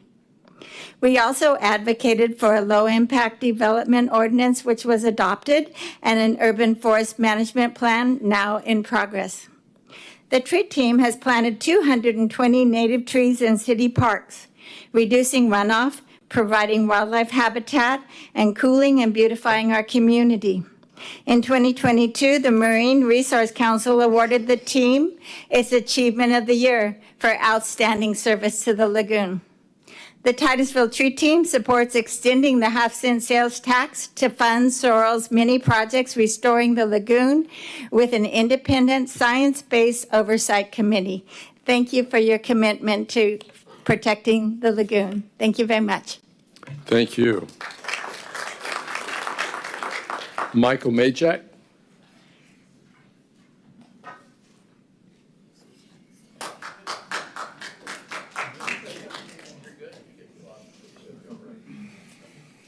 Honorable Commission. I'm Michael Majak. I chair the Environmental Commission. I'm also the Vice Chair of the Friends of the Enchanted Forest, and I'm a founding member of the Indian River Lagoon Roundtable. I can tell you from years and years of study, in fact, what I'm going to do is tell you about a program that we call SOIRL, or Stormwater in the Indian River Lagoon. It's a program that my co-partner, Dr. Jeff Greenberg, and I started working with Astronaut High School and our local college here, Eastern Florida State, to try to get some of our baccalaureate students to come out and start looking at the pollution in our stormwater. We have high goals. We want to be able to actually measure the volume of stormwater that we're putting in so that we can know exactly how much we're reducing the salinity in the lagoon, which is a major factor in our seagrass not coming back. So there are projects that are taking place here and in above our community that are also in addition to what we're doing with SOIRL. There are many things that you can do in addition to approving SOIRL, demanding that we do low impact development everywhere in the county, stopping the runoff that's going into the lagoon and redirecting this fresh water back to the St. Johns River and away from the Indian River. We know that salinity is the major problem that we're having in our recovery right now. The only way to fix that is to fix where the stormwater is going. So everywhere that we can put in rain gardens, where we can slow down the water, where we can redirect the water, where we can get it in the ground, or as Kay said, to put it in trees and put that water above ground, because every oak tree can put out 10,000 gallons of water through. I mean, there's just so many more things that we can do to protect the lagoon besides SOIRL. SOIRL is absolutely necessary, and it's critical, and it's been vital. We would not be where we are today if we did not have the SOIRL program going. When I first came here, like Laura Lee, there were fish in the lagoon. And I remember the sawfish when I was 8 years old, when I went to Marineland, as the first thing that I wanted to become a marine biologist because I didn't know what a sawfish was, and I was facing one face to face in the aquarium. These are the kinds of things that bring people here. Can you imagine what the space industry is going to be like trying to get people to work here if the lagoon is crap? If we've got a dead environment, who's going to want to come here and work?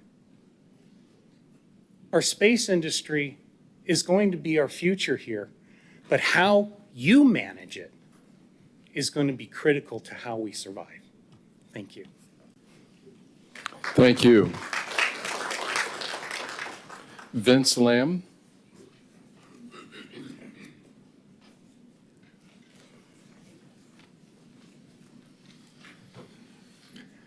Good evening. I'm Vince Lamb of South Merritt Island. I'm a past chair of the Brevard Indian River Lagoon Coalition, and I currently serve as on the board and as the treasurer of that coalition. In 2016, I served as the chair of the Political Action Committee supporting the passage of the Save Our Indian River Lagoon program referendum.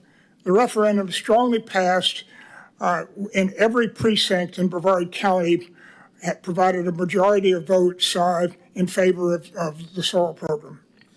I have been deeply involved with the lagoon protection and restoration for more than 15 years. I'm a lagoon waterfront property owner for 50 years, and I have watched the lagoon water quality degrade for many years, and in the last few years, it's clearly getting better. The Lagoon Coalition held an event in Titusville in October with an emphasis on fishing and lagoon restoration. Speakers included members of the fishing world, the boating community, a boat builder you've heard tonight, a research scientist, and a commercial fisherman. Their stories were quite different, but they all reported some improvements in the Indian River Lagoon that were influenced by the Save Our Indian River Lagoon program. All expressed similar views that the SOIRL program should be renewed. The original SOIRL program featured multiple approaches to restoring the lagoon, including muck removal, stormwater improvements, living shorelines, and much more. I'm hopeful that the 2026 renewal will continue much of the current plan with some differences in emphasis. Perhaps the stormwater improvement projects should be chosen to reduce flooding as well as reducing the nutrient pollutants. The Florida legislature passed a mandate to remove basic septic systems from the lagoon watershed. The renewed Save Our Indian River Lagoon program should include funding to assist homeowners with that effort. The Bowen Aquarium and Dwayne DeFreeze Coastal Conservation Hub should be completed and open, say, 2029. How can this renewed SOIRL program utilize this facility for the maximum benefit to the lagoon? I look forward to hearing the public comments tonight and the commissioner discussion following these workshops. Thank you very much for providing this opportunity. Thank you.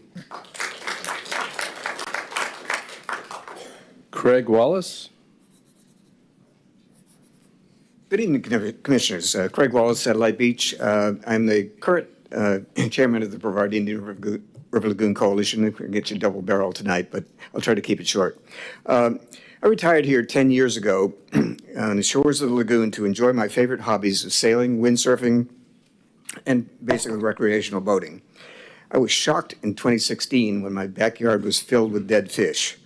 So I had to find out some answers. Fortunately, I was not the only one in search of a solution. I quickly learned that the Save Our Indian River Lagoon program, about the Save Our Indian River Lagoon program, and attended lagoon science seminars at Florida Tech, Harbor Branch Institute, which helped me understand that there are many different causes and solutions to the problems with the lagoon.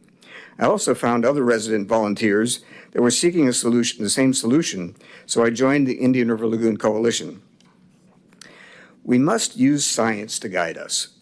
The Space Coast is attracting the world's smartest space scientists and engineers, and the SOIRL program has attracted some of the best environmental scientists. Let's challenge this talent to identify better ways to dispose of biosolid waste, identify more cost-effective methods for muck removal, and improve stormwater retention, as we've heard tonight. Also, the aquarium and the conservation hub will be a great place for scientific collaboration. Let's get it built. Public engagement is critical to support the continued funding, as we've heard tonight. This means this meeting is a good first step. The Citizens Oversight Committee provides a continuing forum for public input. We need to get people to attend those meetings. Volunteer programs like the zoo's Restore Our Shores program and shoreline cleanups create opportunities for public engagement and learning. This is a critical to this program. It should continue going forward. Lagoon Loyal is an excellent platform for public education and engagement, but it could use some additional funding investment. This community is fortunate to have many nonprofit volunteer programs and that help with community engagement. Let's use them to expand the reach of the SOIRL program. Educated citizens are the best way to assure long-term preservation of the lagoon. They have proven their support over the years. Let's entrust them with their future. Coalition encourages Save Our Indian River Lagoon passage of continuing the Save Our Indian River Lagoon program and investment in scientifically proven solutions while encouraging sustainable public support. Working together, we can restore the lagoon. Thanks for listening. Thank you. Next speaker, James Nelson.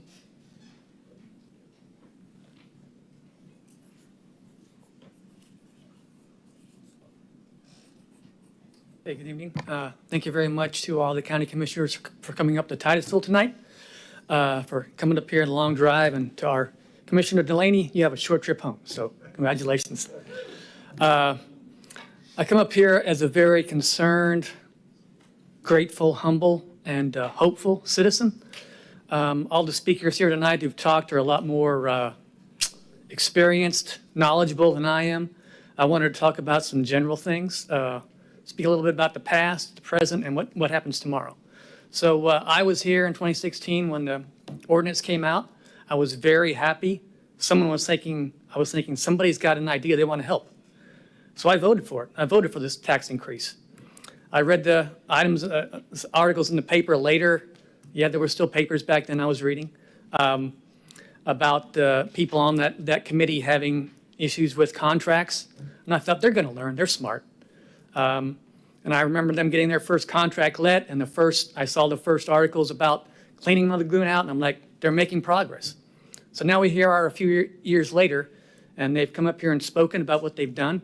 And what I can see is they've just gotten started. There's some dams that have been taken down in the western United States, the Elwha dams. They were taken down a little over 10 years ago. They're still learning. The salmon are still increasing in the river. Come here to Brevard County, our people are still learning. We're still learning what's going to happen with that lagoon. So that's a look at the past. The present, I think the people who spoke tonight, they're telling you what's going on right now. So what happens tomorrow? Well, tomorrow, I'd like this tax to remain.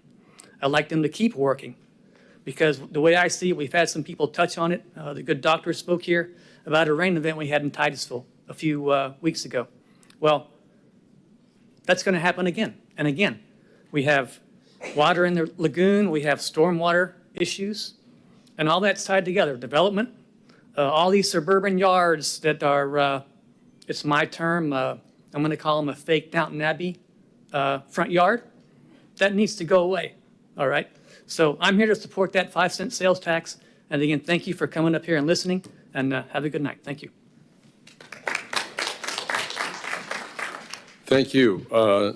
Next speaker, Sandra Sullivan.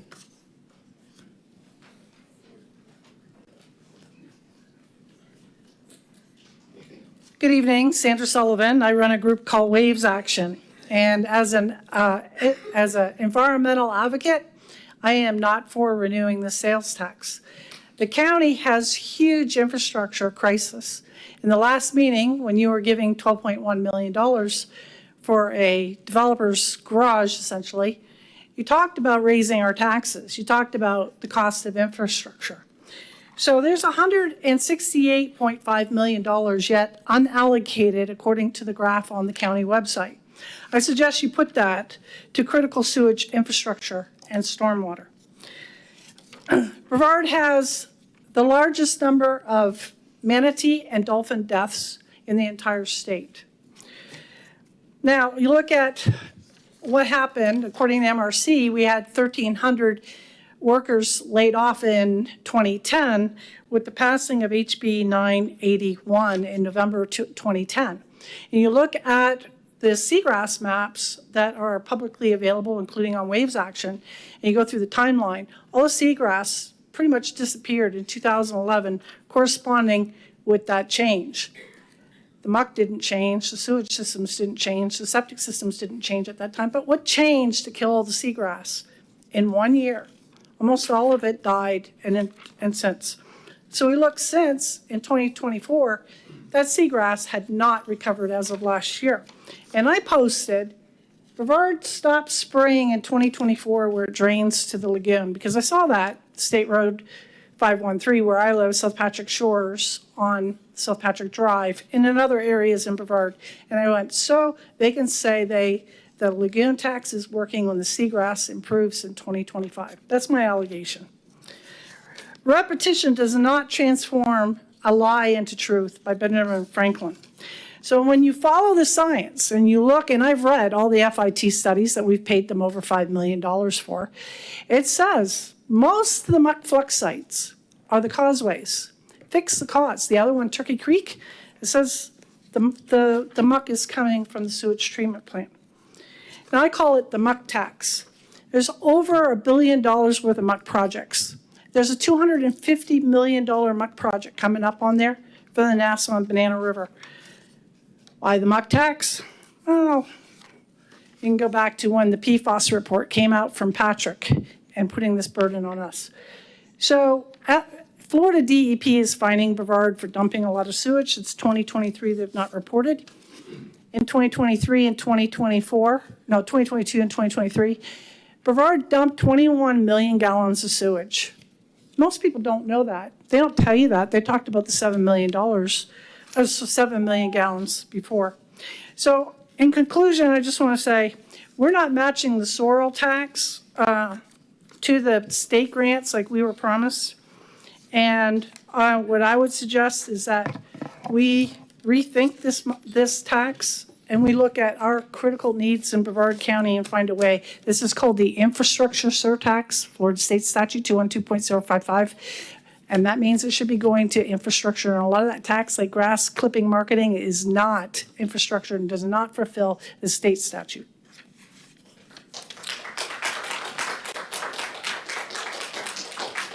Next speaker, Matthew Nylon.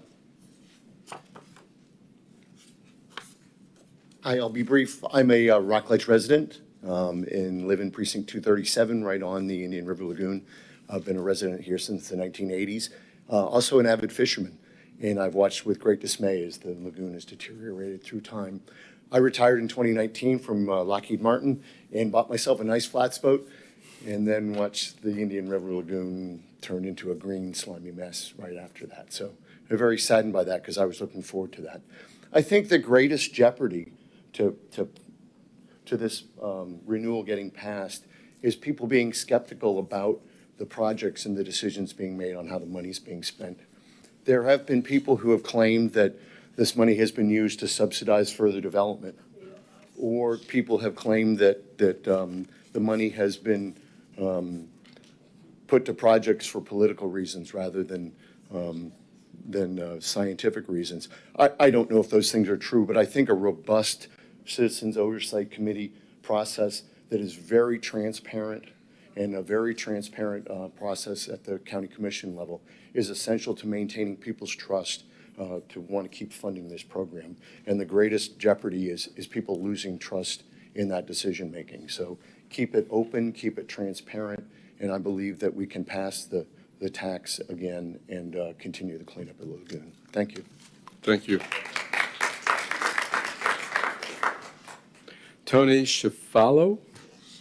Schiflo. Tony Schiflo. Yeah.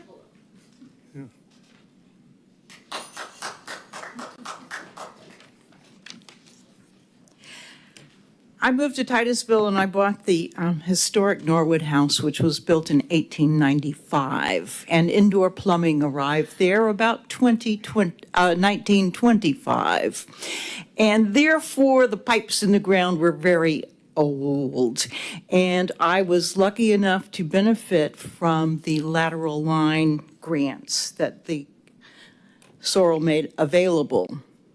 Not everybody is lucky enough to have a project that impacts the Indian River Lagoon impact them as well.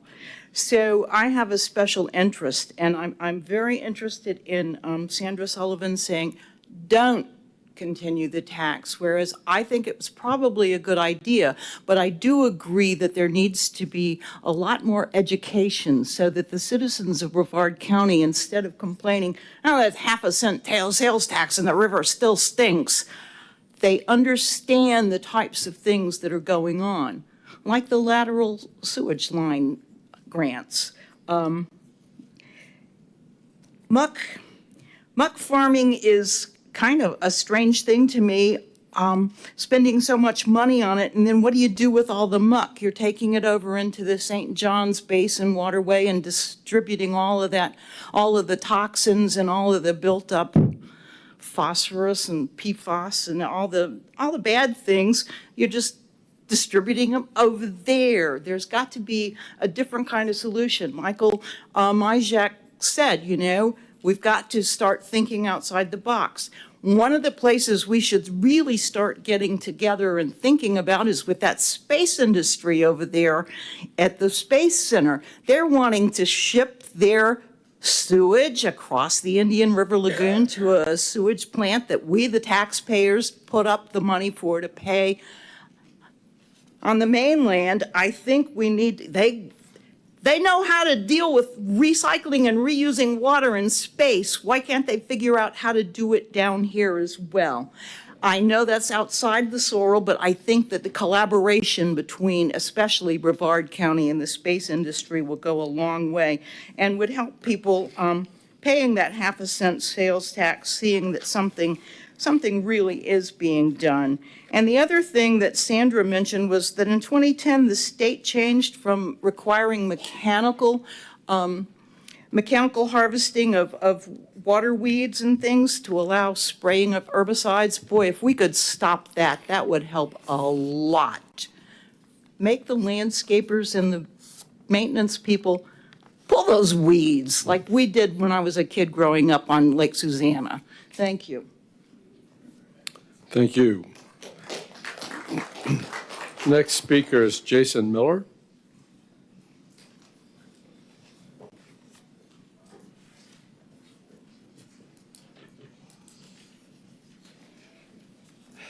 Hi, good evening. My name is Jason Miller. I am not a native Floridian, but I moved to Titusville and bought a house in 2017 when I got stationed in Port Canaveral with the Coast Guard. Despite only being here for a couple of years before I got transferred away, when I then retired in 22, there was no question that we were coming back here. I consider myself a little bit lucky because I came in kind of when the lagoon was at its worst. And now I've been able to see a lot of the recovery efforts. I'm on the Titusville Environmental Commission as well as the County Eels Selection Management Committee. So a lot of the information that was presented and I've already seen through those organizations. But I really want to just stress how amazing SOIRL is and how unique it is. Being in the Coast Guard for 22 years, I lived my life on the water, not only professionally, but recreationally as well. And I got to see a lot of very diverse and very cool bodies of water throughout our country and Puerto Rico, including a few of those national estuary programs that were talked about earlier. And I can tell you that none of the waterways I was ever stationed on or boated on had the kind of organization or commitment that we have here for the lagoon. You know, some of those estuaries that I still keep in touch with people on, they're still actively destroying their waterways while we are making very positive efforts in recovering ours. And so I just wanted to, you know, give my advocacy for this sales tax and for SOIRL. And I really think that we are moving in the right direction on those things. Thank you. Thank you. Thank you, Jason. Good to have you back. Warren Edwards.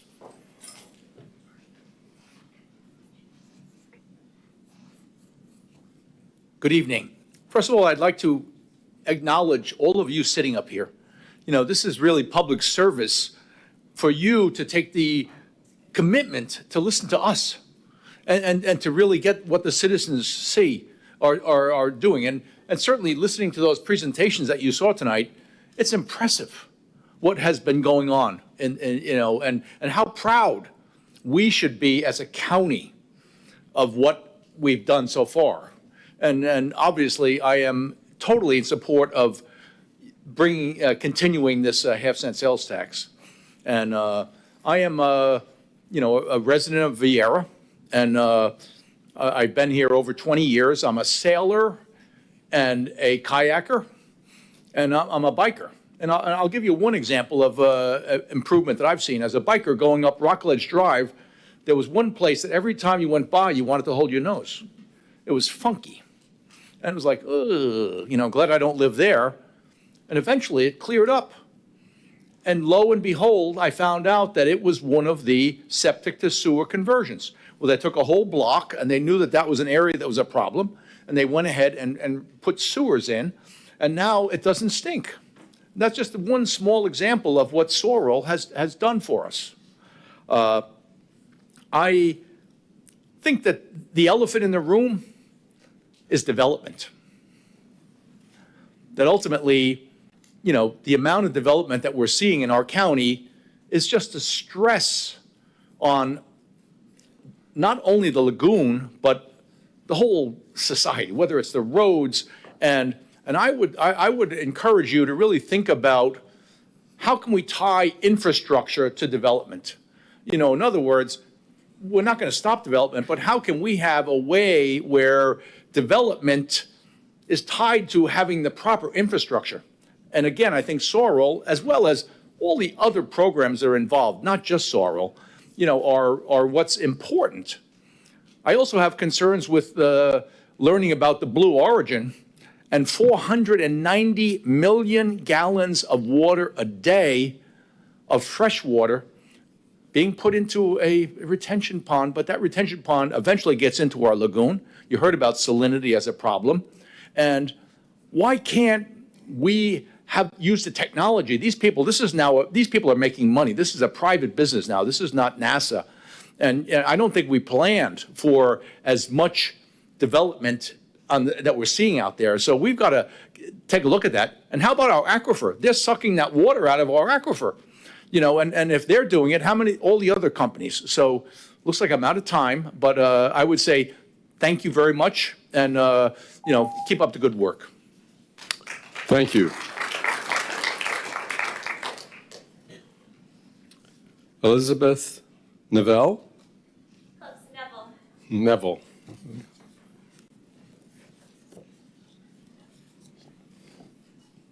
Hi, good evening. My name is Elizabeth Neville, and I represent Save the Manatee Club as Director of Environmental Law and Policy.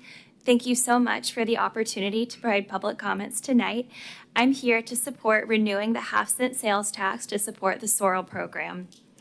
In deciding the future of SOIRL, it is essential to recall why the program was created in the first place. In 2016, Brevard County voted to implement the half-cent sales tax to generate money for IRL restoration. Thank you all, as commissioners and as a community, for your leadership in establishing this important program. Since the program began, the funds from the sales tax have supported the implementation of more than 400 projects countywide, working to remove and prevent millions of pounds of excess nutrients from entering the lagoon. These nutrients, mainly nitrogen and phosphorus, feed harmful algal blooms which create toxins and block light that seagrasses need to grow. Seagrass loss in the Indian River Lagoon, driven by such algal blooms, contributed largely to the 2020 to 2022 unusual mortality event for manatees. During this tragic event, over 1,200 manatees died, many due to starvation from the seagrass loss. This was also a concern for tourism as well as quality of life. In recent years, we have seen seagrass recovery in much of the IRL, thanks in large part to restoration programs such as those funded by SOIRL. However, now is not the time to back away from this important work. Industrial and population growth are increasing the pressures on the precarious health of the lagoon.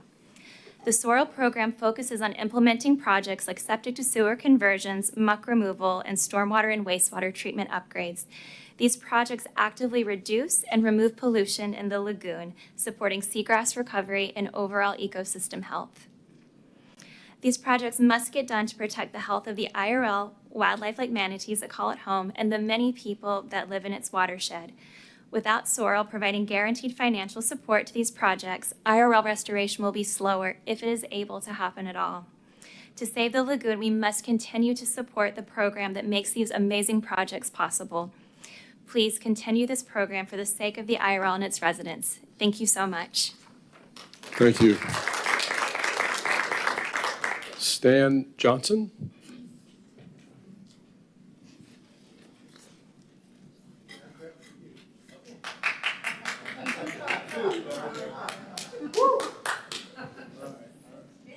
Okay. I don't know what this is for.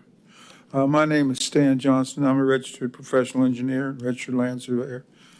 And this is my area of discipline, but I don't go too much into it. I was going to be an ocean engineer, but I changed it to civil engineering. I'm happy to be here, and I'm going to say something very different than what I planned to speak. It just so happens I went to a meeting before this, and I was wearing this shirt. I said I'll just keep it on.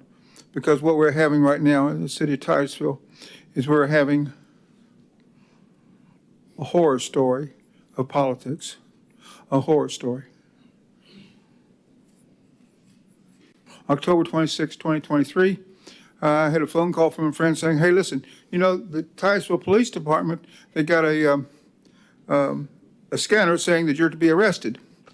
Oh, yeah, really? So I called him the next morning and said, I'm ready for you to pick me up and arrest me. And I said, I have no idea of anything to do to arresting me. I said, well, another phone call later, I talked to a police officer and he said, no, we won't arrest you unless you bother the contractor over on a site. So I said, oh, that sounds good. I'll be there at 4:30. If you need to arrest me, you can arrest me. So I went there at about 4:30 and I got my sample of what appeared to be a sewage spill. And on my way right, I had this, popo car. And the guy comes out, police officer yells, I got you, I got you, I got you. Got me for what? I don't know. So he took me to the police station and interrogated me and so forth and put me to jail. Never told me what I was arrested for. Anyhow, the story gets more and more and more bad. In fact, according to my pastor, he said that the city manager and chief of police have gone to my church, according to the pastor, and he's talked all kinds of stories about me, going back to 1985. Anyhow, going back a little bit further, in 1952, I came to Florida, visited Florida numerous times with my family on the West Coast, and came here in 70, 71. And I've seen, this is called an estuary. It's not an estuary. An estuary is where things are born and they're in the nursery. We don't have that here. We're way far behind that. So anyhow, I'm just hoping that our politics will be better. I'm wearing this shirt. I only got about a few seconds left to go. And that says to fire the city mayor and also to get rid of the chief of police for what's going on. So politics, we have a problem. Same thing with Flint, Michigan. You have big problems with Flint, Michigan. Happened for years. Thank you very much for listening. Thank you. God bless you. Thank you. Lou Kontnick?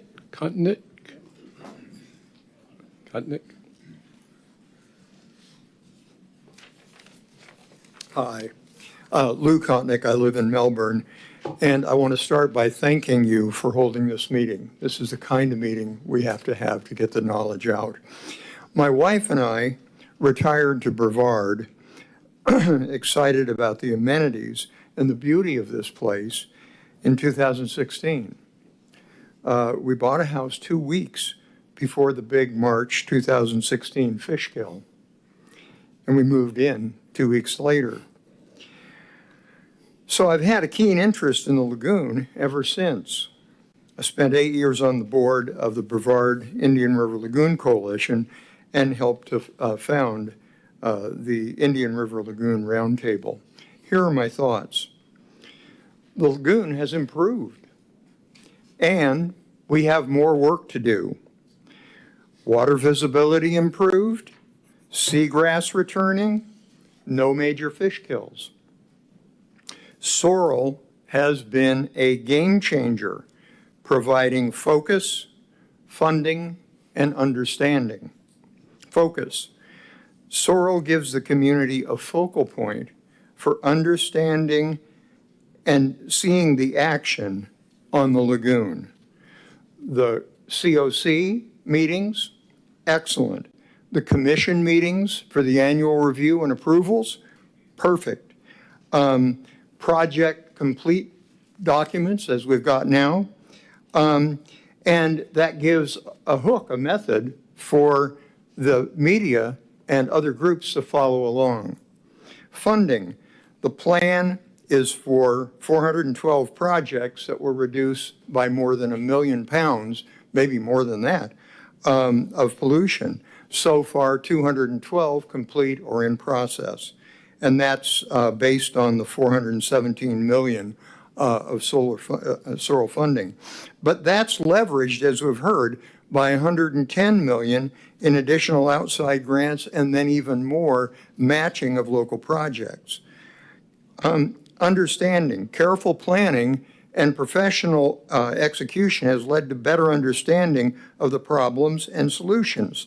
Trailer park package plants weren't in initially.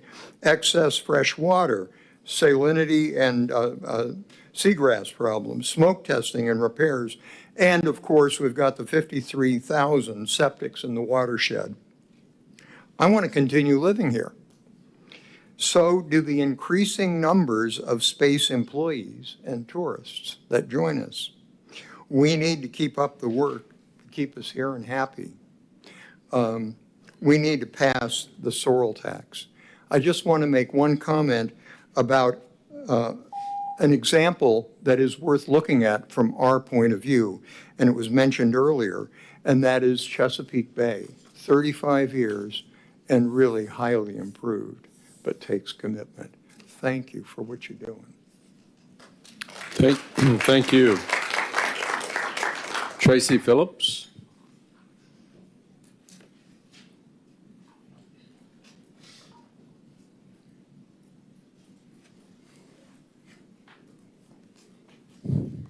Hello, I'm Tracy Phillips, representing Florida Wildlife Hospital as Board Director. I support the efforts to improve the overall health of the Indian River Lagoon and the extension of the SOIRL program. Please accept the Florida Wildlife Hospital's 2024 annual report. The 2025 stats are still being compiled. The annual report illustrates how our mission, what we do every day, rescue, rehabilitate, release, is connected to the overall health of the lagoon. Going forward, as you discussed authorized work, please remember Florida Wildlife Hospital can provide supportive messaging in their outreach and education programs. Thank you. Thank you. Kimberly Newton. Kimberly?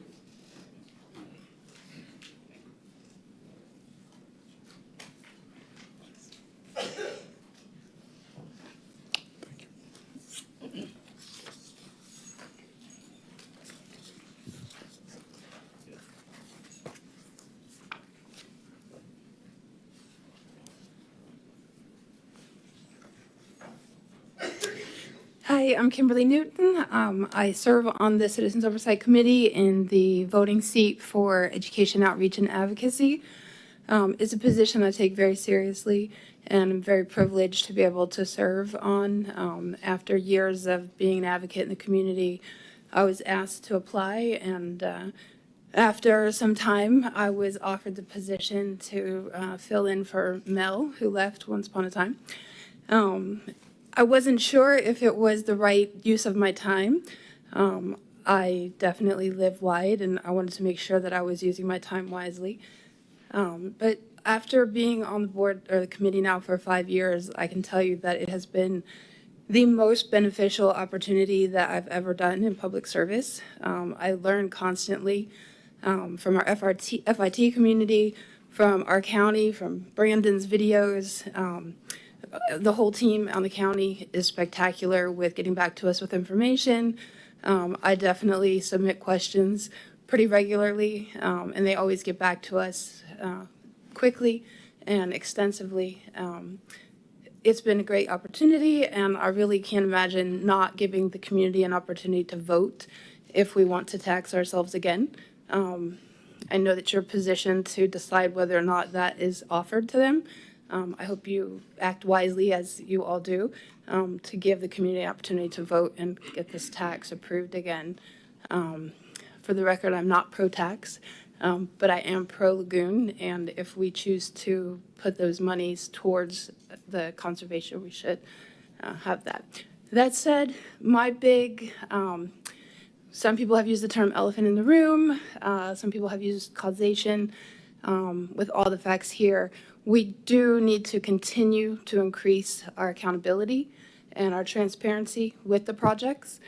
Specifically for me, that comes with herbicide sprays. I proposed at our last meeting in November an accountability that if you're an entity, county, city, homeowner, golf course that's requesting funds through SOIRL to remove pollutants, specifically nitrogen and phosphorus, that you are not permitted to intentionally put those nutrients back into the lagoon. I became involved in advocacy in general 20 years ago plus when my son did a 4-H project on Monsanto and on herbicide. And it is old science. It is not an anomaly to think that we are poisoning ourselves. It's proven, it's banned worldwide outside of our country. $1 billion in lawsuits have already been paid out in California as one specific local example, local globally, obviously. So I would encourage that conversation to continue, to hold us accountable in the low impact development aspect as well. Goes hand in hand with green space, a lot of accomplishments that Titusville has occurred. But overall, thank you very much for being here and giving us this opportunity to talk as a community, for us as SOIRL and the county to listen to what other people are saying. And again, leaving it up to the voters to choose whether or not we want to tax ourselves again is the obvious right choice to do. So thank you so much for your time. Thank you. William Klein.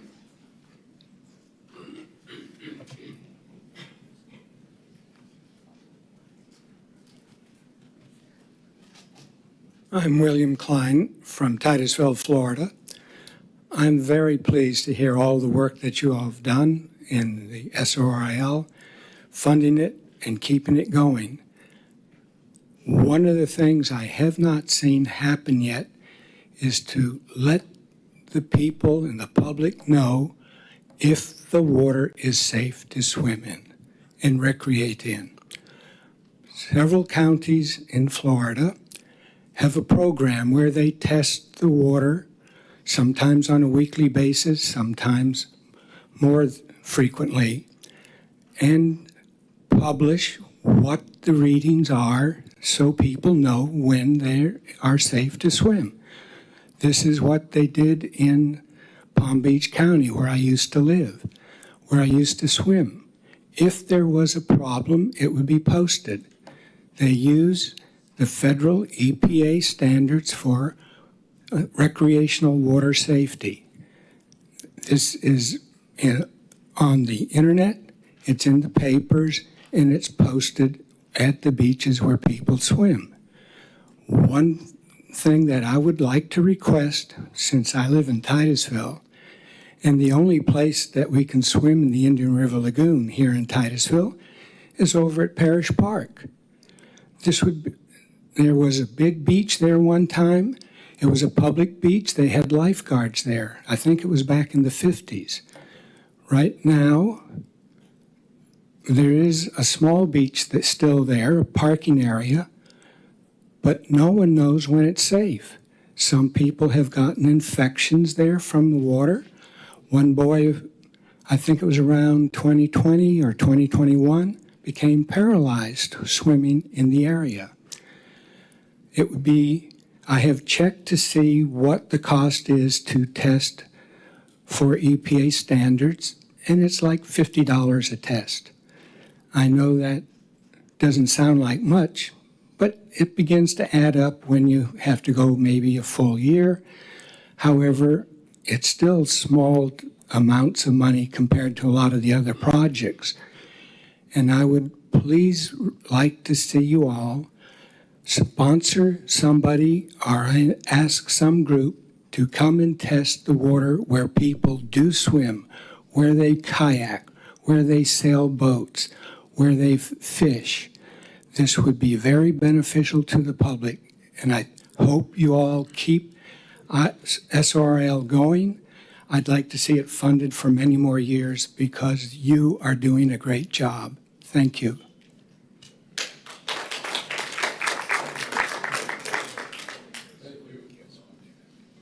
Our final speaker, and if you have the desire to speak or fill out a card and we didn't call your name, let us know. This will be our last card that we have file. Keith Winston.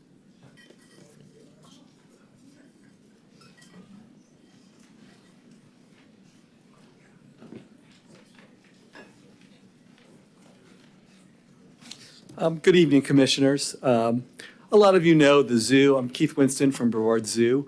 A lot of you know the zoo has been involved with SOIRL from inception. We were there initially when it was going on the ballot. We've been deeply involved in terms of boots on the ground and ecosystem restoration work. And we have a really big megaphone here in Brevard County. We'll see just under 600,000 people this year. So I actually came here tonight to listen. I know that's unusual for me. I came here tonight specifically to hear what everyone had to say about SOIRL and to understand what the citizens of Brevard County think of it after all these years. And I am really heartened by what I heard. And I'm just going to repeat back, I think, a few obvious things. First of all, it's vastly overwhelming support. There was only one person tonight who thought this wasn't worth reinvesting in. I think that's an amazing thing to hear. I think the folks here understand what makes SOIRL a great program.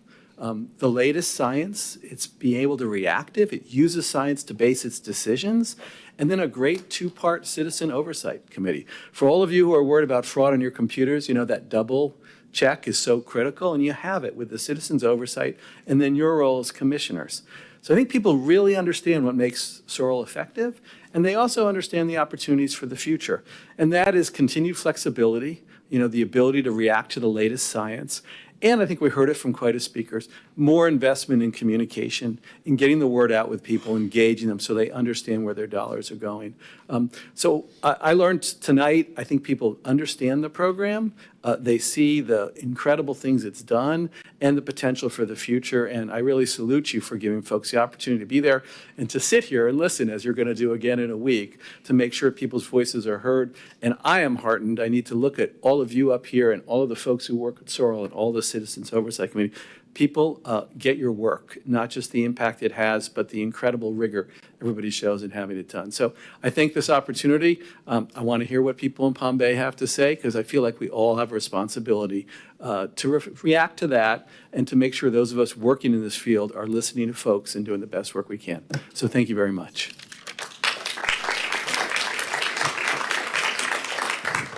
Thank you very much, and I want to thank all of you who have taken the time to come and be heard. Our final item on the agenda I see is board discussion, so I'd like to open it up for any discussion that we may have. I'll start numerically with District 1. Thank you. I would love to first start with thank you everybody that came tonight, all the presentations, all the citizens that showed up. Thank you so much for being here tonight and letting us know what your thoughts are. And board for traveling up to D1. I appreciate that too. So I have a lot of thoughts about SOIRL and what SOIRL, I think that there are some people lovingly calling it SOIRL 2.0, what that could look like. And some of the things that I've heard from across my district is people would like to see more emphasis on infrastructure and stormwater, which I think we heard some of that tonight. And so that's kind of where my thoughts are with that. There's definitely a lot of really great work that's happened thus far. But I think that things have changed a little bit, where before a lot of the septic tanks were causing a lot of the nutrient flows out to the lagoon. Now that we've kind of gotten through a good chunk of those conversions to the sewer plants, I think that now we kind of have a new problem, that our sewage plants need some attention. Not that we should stop the septic to sewer conversions, but I think that we just, in my mind, I feel like we just need to shift the plan a bit as far as, our sewage plants, our stormwater retention, stopping some of that fresh water from getting to the lagoon, which is going to help us in two ways, not just with the lagoon, but with flooding. So I guess I'll leave it with that for now. And those are just my initial thoughts for y'all. Thank you. Oh, okay. District 3? So I think at the moment, I always believe that the voters should decide. So with that said, I have some questions, and this will be the first time that we go through this kind of process, or that I go through this kind of process. So my understanding is that we are going to have this discussion. We're going to do this again down in Palm Bay, and our staff will put together the wording, should we decide that it's going to go on the ballot. And then I think that will be, for me, interesting on how we decide what wording is going to go on this based on your comments, because that's what we're doing, is we're gathering your thoughts. So I'm interested to hear how we put all of the comments together that we hear at this workshop and the next together in the wording, should we decide to put it on the ballot. District 4? Thank you, Mr. Chair. First, let me, I want to say thank you to each of the presenters. If you remember, I called each one of them on the phone and I said, hey, would you do this? And they said, sure, Rob, sounds great. And I said, well, I want you to do it in two places. So not just Titusville, but also Palm Bay. So it was Make them agree first and then told them it's twice. yeah, right, something like that. But they were all very, very gracious, and I think everybody did A+ tonight. So thank you sincerely, and for coming up to Titusville. I want to thank the staff, because they had to take this concept and actually turn it into a meeting tonight. So do appreciate that. I worked in Titusville for a long time, and I used to walk by these chambers almost every weekday. Twice a day on my walk up to 7-Eleven and back. So I know this area very well. A lot of interesting things tonight. I appreciate all of the comments. I think it's been great.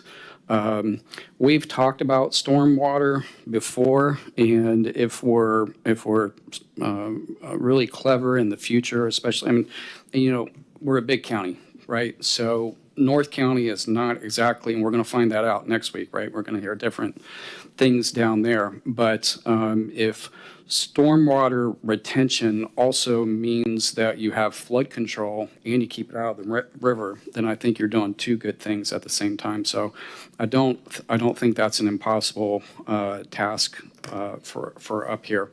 So some of my initial thoughts tonight. I heard some things that we'll certainly take back to staff and we'll look into further. I appreciate all the other folks maybe I didn't talk to, but who came out to speak tonight, including MRC. Thank you. Doctor, we appreciate that. And so we'll have certainly a lot more conversations. I think many of you I've met with in my office, and it's always been a good discussion, and obviously food for thought. There's a lot of smart people who are looking at the river and how to make it better. Someone said earlier that it's taken 75 years for us to get to this point. I say it very similarly, so I'll say it in my words. It took 3 generations to make the river dirty, and it's going to take this one to clean it up. So it's not a 5 or a 10-year plan. It's definitely a 20-year plan. Those are my thoughts so far, Mr. Chair. Thank you. Okay, thank you. And does the staff have anything that they want to add? Make sure I do this right. Not much, Mr. Chair. I mean, for all the audience, everybody will be back in Palm Bay next week at 5 o'clock. What the board is directed for us to do is work with the municipalities to amend the existing sales tax use and distribution interlocal agreements. We'll have to work with that for everybody, work with the municipalities and the community on a project plan, identifies the most cost-effective pollution reduction opportunities, unfunded needs, restoring the health to the IRL ecosystem, implemented with funds raised or leveraged by the extension of sales tax, if renewed by the voters. Solicit the public input, which you guys are doing today, taking the first step, and then direct staff to develop ballot language for the November 2026 general election. And of course, I've lost, and we should, April and May, am I doing that about right to bring it back to the board? I'm getting nods from the staff, so that's the idea with this. Great, thank you. Well said. You know, this is just the beginning. It is an effort that we want to make sure that we have maximum amount of public input. So this is not the final. Will be many, many, many meetings and a lot of public discourse as we move forward to the possibility of putting this back on the ballot. Thank you for being here. Chairman? Oh, yes. I'm so sorry. I did have a couple questions, if you don't mind, for a couple for Virginia and then one for Mr. Catino. Okay. Is that all right? Yeah, Frank. Oh, he left? Okay.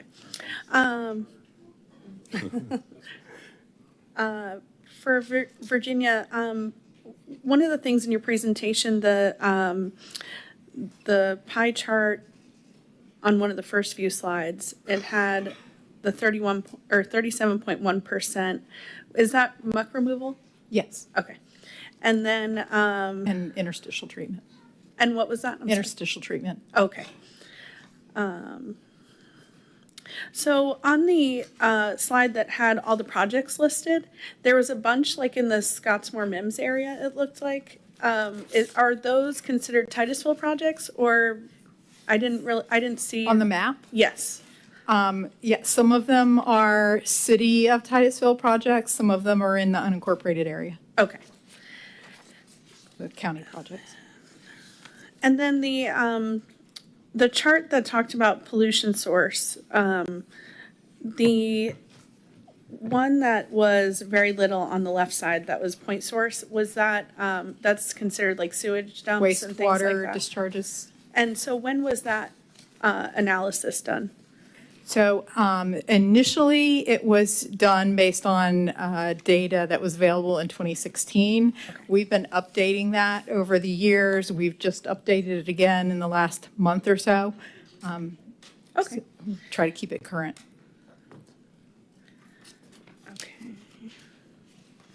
Okay. And then in preparation for this meeting, I was looking through the ordinance and doing some research on that. And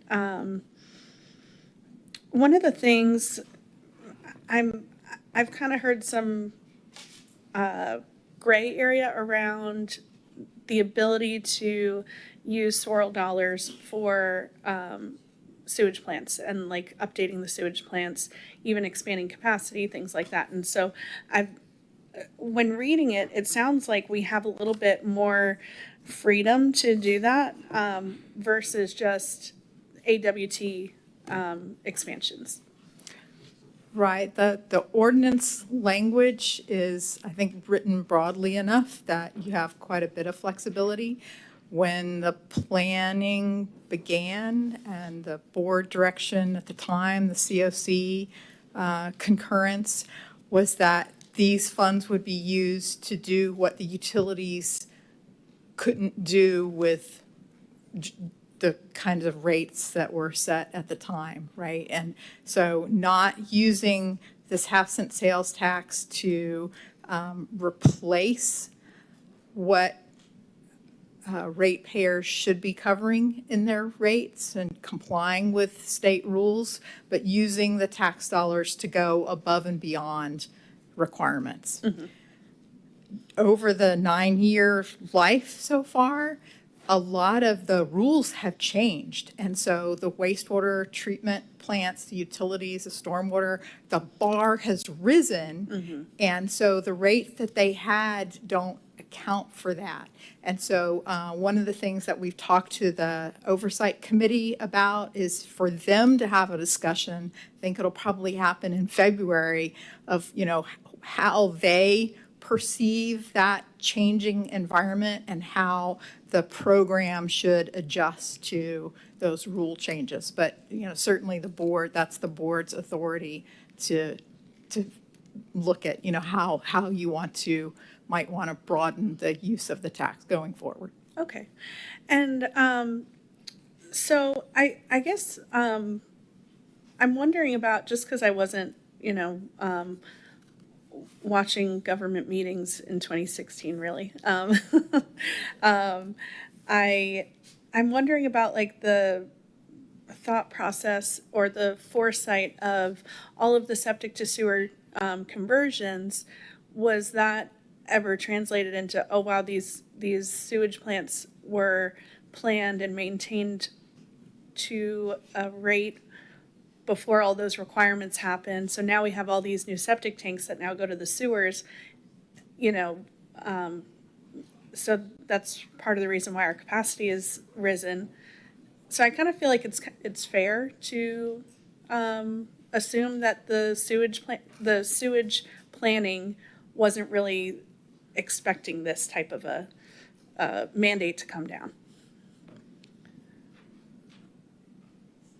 Right. I think there have been a lot of changes in state rules that were not anticipated. Okay. There were septic to sewer project areas where the capacity didn't exist. And so those projects are not funded in the plan, or some of the ones that were very important, we coordinated with the utility directors and said, but such and such improvement is happening or about to happen, and we will have that capacity. So we said, okay, well, we just won't put that septic sewer project in years 1 to 3. We'll put it in years, 7 to 10 after that capacity is available. So we've also, looked at the timing to accommodate capacity issues. Okay.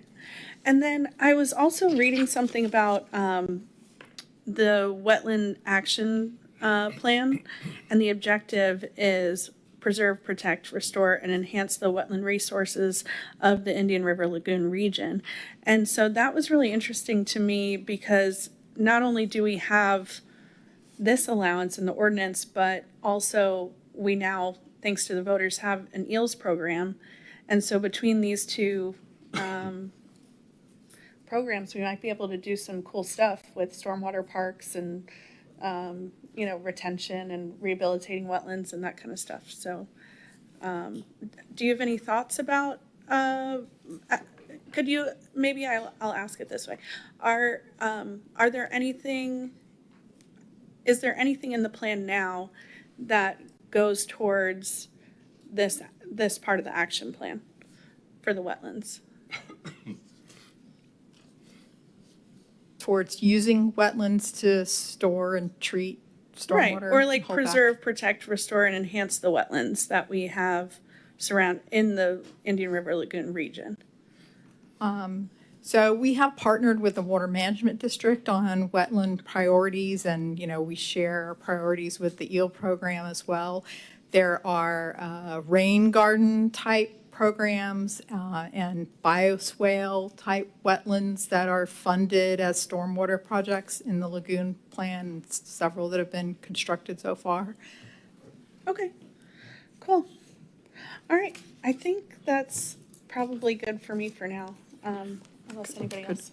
Can I ask a follow-up? Yeah. Mr. Chair? Yeah. Sorry, thank you. Yes. Since Virginia's standing there, was in 2016 when they were considering the referendum, was the 2030 mandates from the state, were those there? No. Okay, and I think that's a clear distinction, so that the public understands. I think maybe a question I might have heard in there from Commissioner Delaney, I'll just say it a little bit differently. I think we've considered a couple of things recently. It would be interesting. I don't know the answer. So, could SOIRL partner with EELS on a property that could turn into or to restore a wetland? Could that be done? I think so. I don't see why those two things would be in conflict with each other, but I don't know does that better answer maybe that question? Okay. Okay. Thank you, Mr. Chair. Okay, good question. That generates a thought. We will have that process once we get through with this initial stage where we actually workshop, write, develop, hear public hearing on the ordinance. So there will be a lot of opportunity to do the very thing that you're doing. Talking about the guts of the ordinance and what are we going to do and what are we going to keep the same or change or not do at all. So that is part of this process.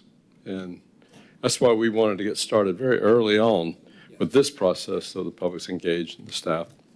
Okay, great. Thank you for that input. And could I say something on the calendar, sir? I don't mean to interrupt you, okay, Mr. Chair, but so that we all understand, the referendum language has to go to the supervisor of elections. This board has to give that to the supervisor of elections at the beginning of August.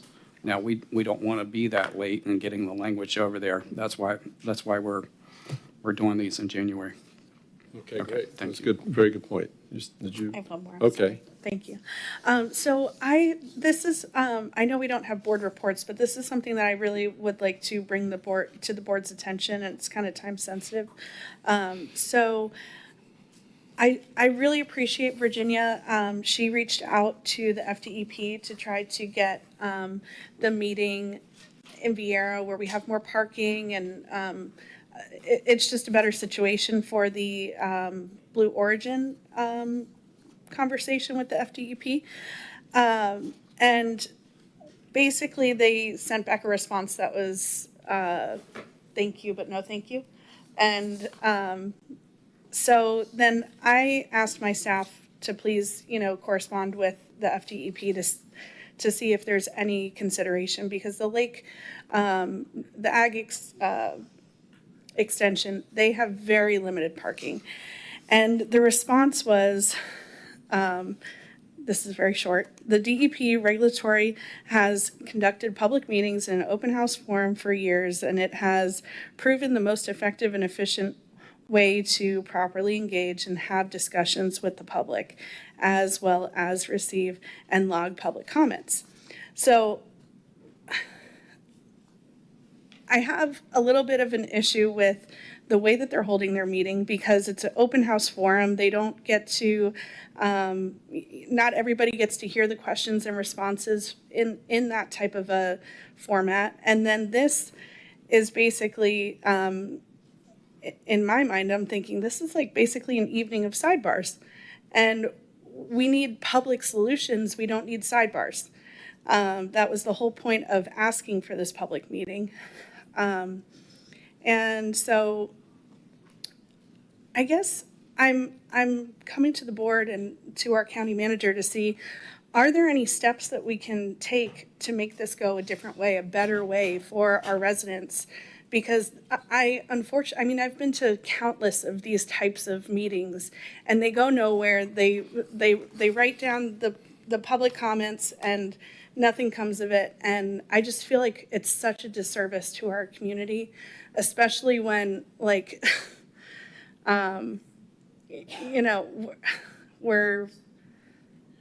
we asked them for a public meeting. We're here talking about SOIRL and dumping, hundreds of millions of dollars into restoring our lagoon, and here they are, doing something that's going to greatly affect that, and we're supposed to clean it all up. And that, it's just very frustrating. And I didn't know if we can empower the county manager to push back, if we as a board want to push back, or it's Is there anything we could do?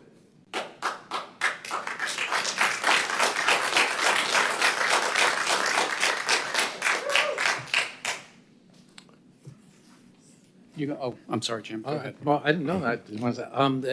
Part of this is, you saw the email we sent out last week before, days run together. That was Senator Mayfield, and she called, and so, that was us working together with her that, well, we can hold it, if you want to, we can hold it at the meeting here. There's, gave the reasons, better parking. It's set up so you can have comments just like this, as opposed I love it. I wrote down evening of sidebars. It's better than the evening of sidebars. 30 some years of experience, it becomes, it comes better from the elected officials to help push on that than it does come from the staff, because they're going to, they ultimately report to the governor. They don't report to me. They don't have to follow up, and, they all have their processes, whether it's good or not, I'll stay away from that, but that's what they follow. But we've been there. A couple of our staff has also talked to Senator Mayfield to try to help whatever she can do to get it moved. And if there's other legislators or you guys, we'll at least be prepared on the background. But I don't, honestly, it has to become some elected officials representing the people to let them know that you're unhappy with the setup that they have proposed. Mr. Chair? Yes. Thank you. You know what I suggested, and I've been pretty vocal with legislators who will listen, but I'm going to echo what the county manager said. If you call your members, because that's who DEP answers to, that's going to probably be the most fruitful thing. I share your sentiment that I can't imagine an open house on that issue, and that's why I suggested originally the Cocoa Campus Simpkins Center, because just what you said, parking off a major road close to the interstate, it's set up. They have cameras in there. They have mics. They have everything. All you have to do is show up and turn on the lights. But they opted for the IFAS Center. I think they'll probably have tremendous public turnout, is what I think. And actually, the parking is a legitimate issue. I think that'll be the first thing they run into. But ultimately, I suppose that's their call. But I don't think it would hurt all of us if we called our members to suggest an alternative to that meeting site.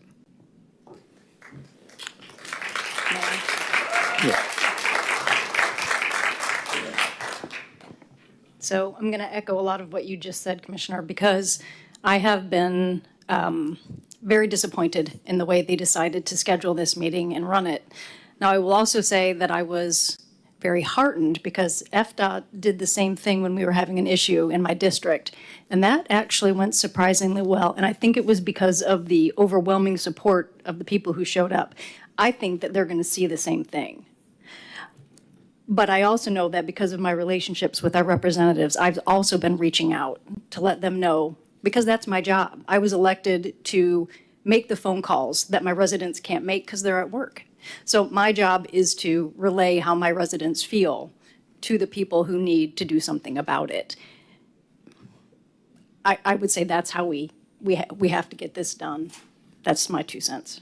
I'm going to go back to what I said at the commission meeting. I think that legislators will probably hear about this during session.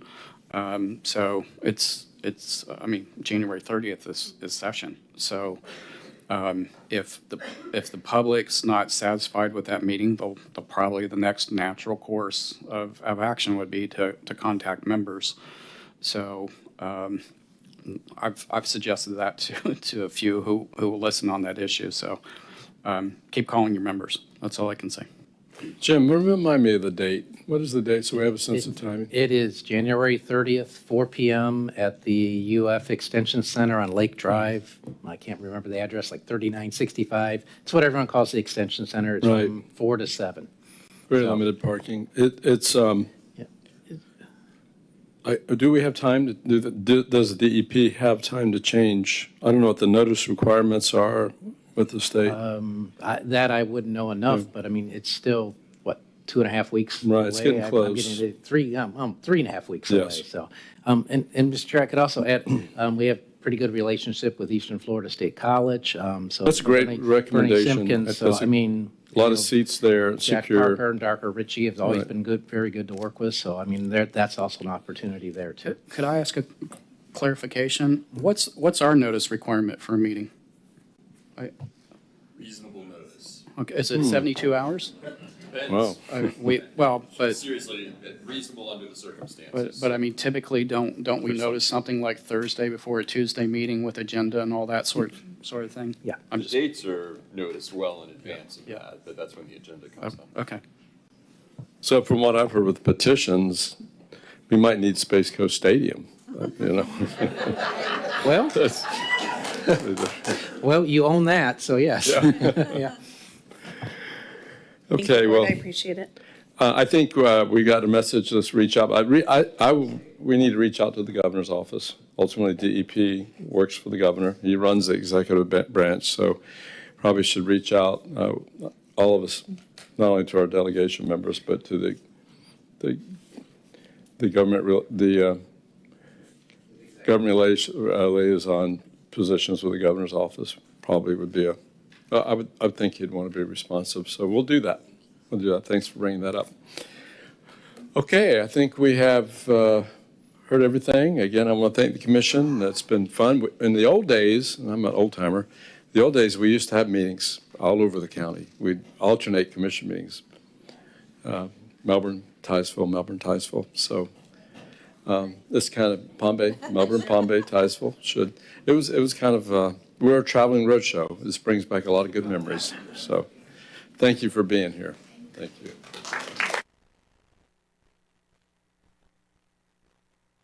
The opinions expressed by any member of the public during any period of public comment do not necessarily reflect the views or opinions of the Board of County Commissioners of Brevard County, Florida, Space Coast Government Television, or the program sponsor, and are solely those of the presenter. The Board of County Commissioners of Brevard County, Florida, Space Coast Government Television, and the program sponsor hereby expressly disclaim any and all responsibility or liability for any defamatory or slanderous statements expressed by any member of the public during any such period.